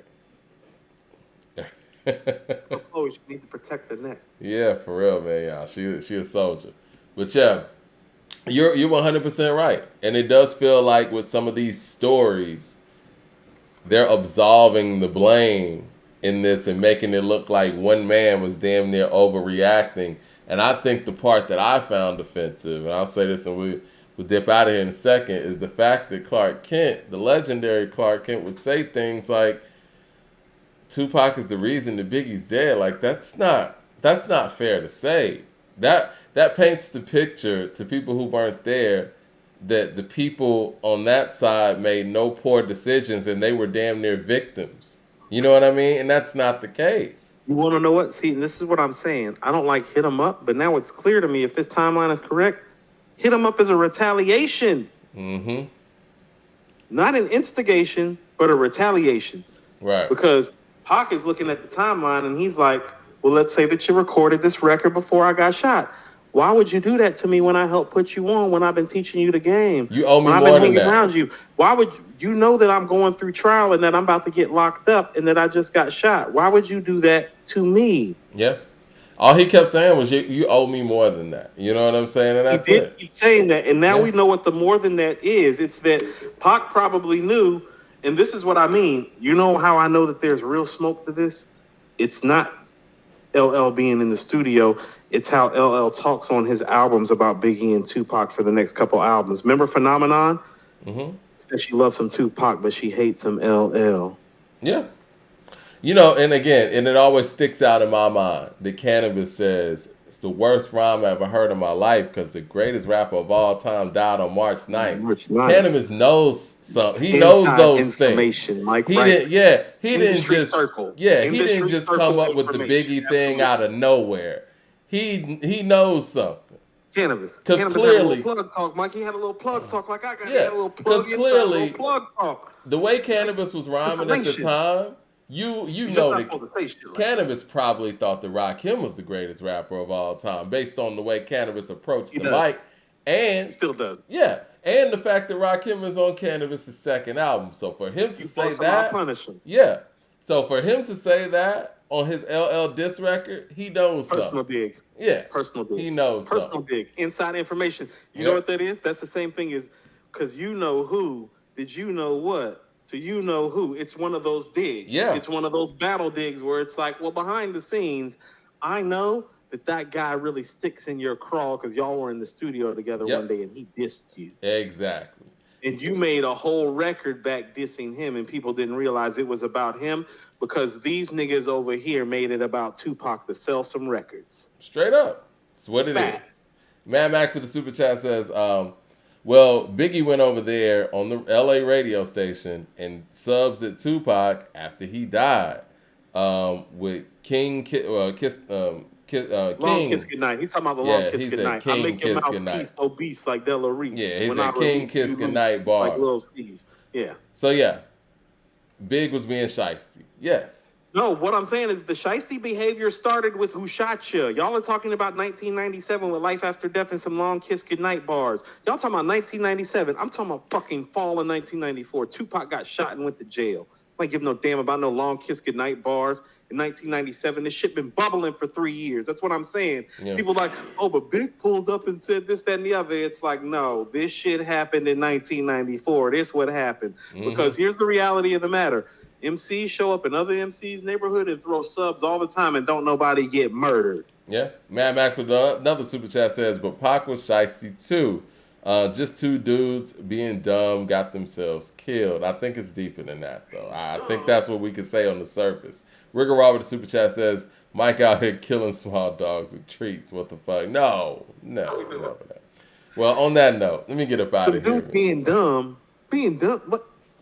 Yeah, I think that's It's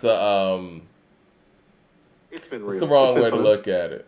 It's deeper. It's been than that. fun. It's been an excellent Friday show. I wanna thank all Excellent of you Friday for coming show. out.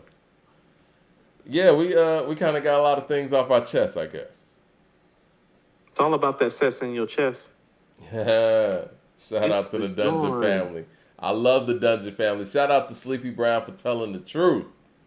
Telling the truth. You know what you want when you become a grown man? You just want your heroes to be honest with you about who they are. Exactly. That's what you really want, because it's like, here's the reality. We were all kids once, but we're all men now. Mm-hmm. It's like, and all you got to do is be honest with me, because it's like, well, I love you more than the rest of them do. Because you from right around these parts. You Ain't made no all hate. of us believe. I Like, could Mike, I never always hate tell you. people, it's like, Illmatic made me want to rap. Southern Playalistic made me believe that it was a real possibility. I don't pick up the pen without that album. Illmatic wasn't enough for me. Not from fucking Queens. I don't know who the fuck Pappy Mason is. I know what the fuck Underground is. Yeah. I know what the Swats is. Yep. They made it real. I know all about that. I know all about that. I know all about Lil 5 Points. I know all about Bankhead, Buckhead. No, I know about that. What Jay say? Jazz made me believe this shit was real. It's exactly what it is. When you see it from somebody in your neighborhood or somebody around you or in that circumference, it looks real now. And they did that. I'm going to tell you something. We can go on this. Me and Six used to joke when we was in Charlotte about the Flim Flam interlude and how niggas that wasn't from Atlanta, that didn't know Atlanta, really didn't know how different Bankhead and Buckhead was. When he white folks in Bankhead, Buckhead. Me and Six used to laugh about that so much because if you know, it was one of those if you know moments. Mm-hmm. Atlanta had never had that before, Mike. Nope. So it was one of those things. It's like, oh, no. We know being in Buckhead and being in Bankhead is like being in Buckhead. Your life is on the line, but that's because white people hate you. In Bankhead, your life is on the line because the struggle is real. But before we leave, I do want to leave on this. I want to leave on this note as a fan. Like, Dre, just try to show some level of appreciation that all the people are showing you back to. Like, we're not getting it back. You know what I'm saying? Like, there's so much love that goes one way, not just with his crew, but the fans. And, you know, try giving some of that back to some level. You got to give back what's been given to you, because when you give back, what you find is that your stature probably increases. So who's been doing these Hip Hop 50 projects? Who's been releasing them? Mass Appeal. Who's invested in Mass Appeal? Nas. See what happens when you give back? Yeah. See the give and the take? Yep. See the give and the take? It's the way it works. It's the way it works. Right. Everybody have a wonderful weekend. We appreciate y'all. And great discussion. We're going to holler at y'all next week. Hit like and subscribe. Hit the bell icon so you know where we're going live. Tell a friend to subscribe to According to Hip Hop as well so we can keep this army going. Shout out to Columbia Used Auto Part. The homie pulled up. When I pulled up, he was like, you called about the part to the infinity. I was like, it's like, and you here waiting for me. That's why I love Decatur. Shout out to them, man. Straight up. All right. Straight up.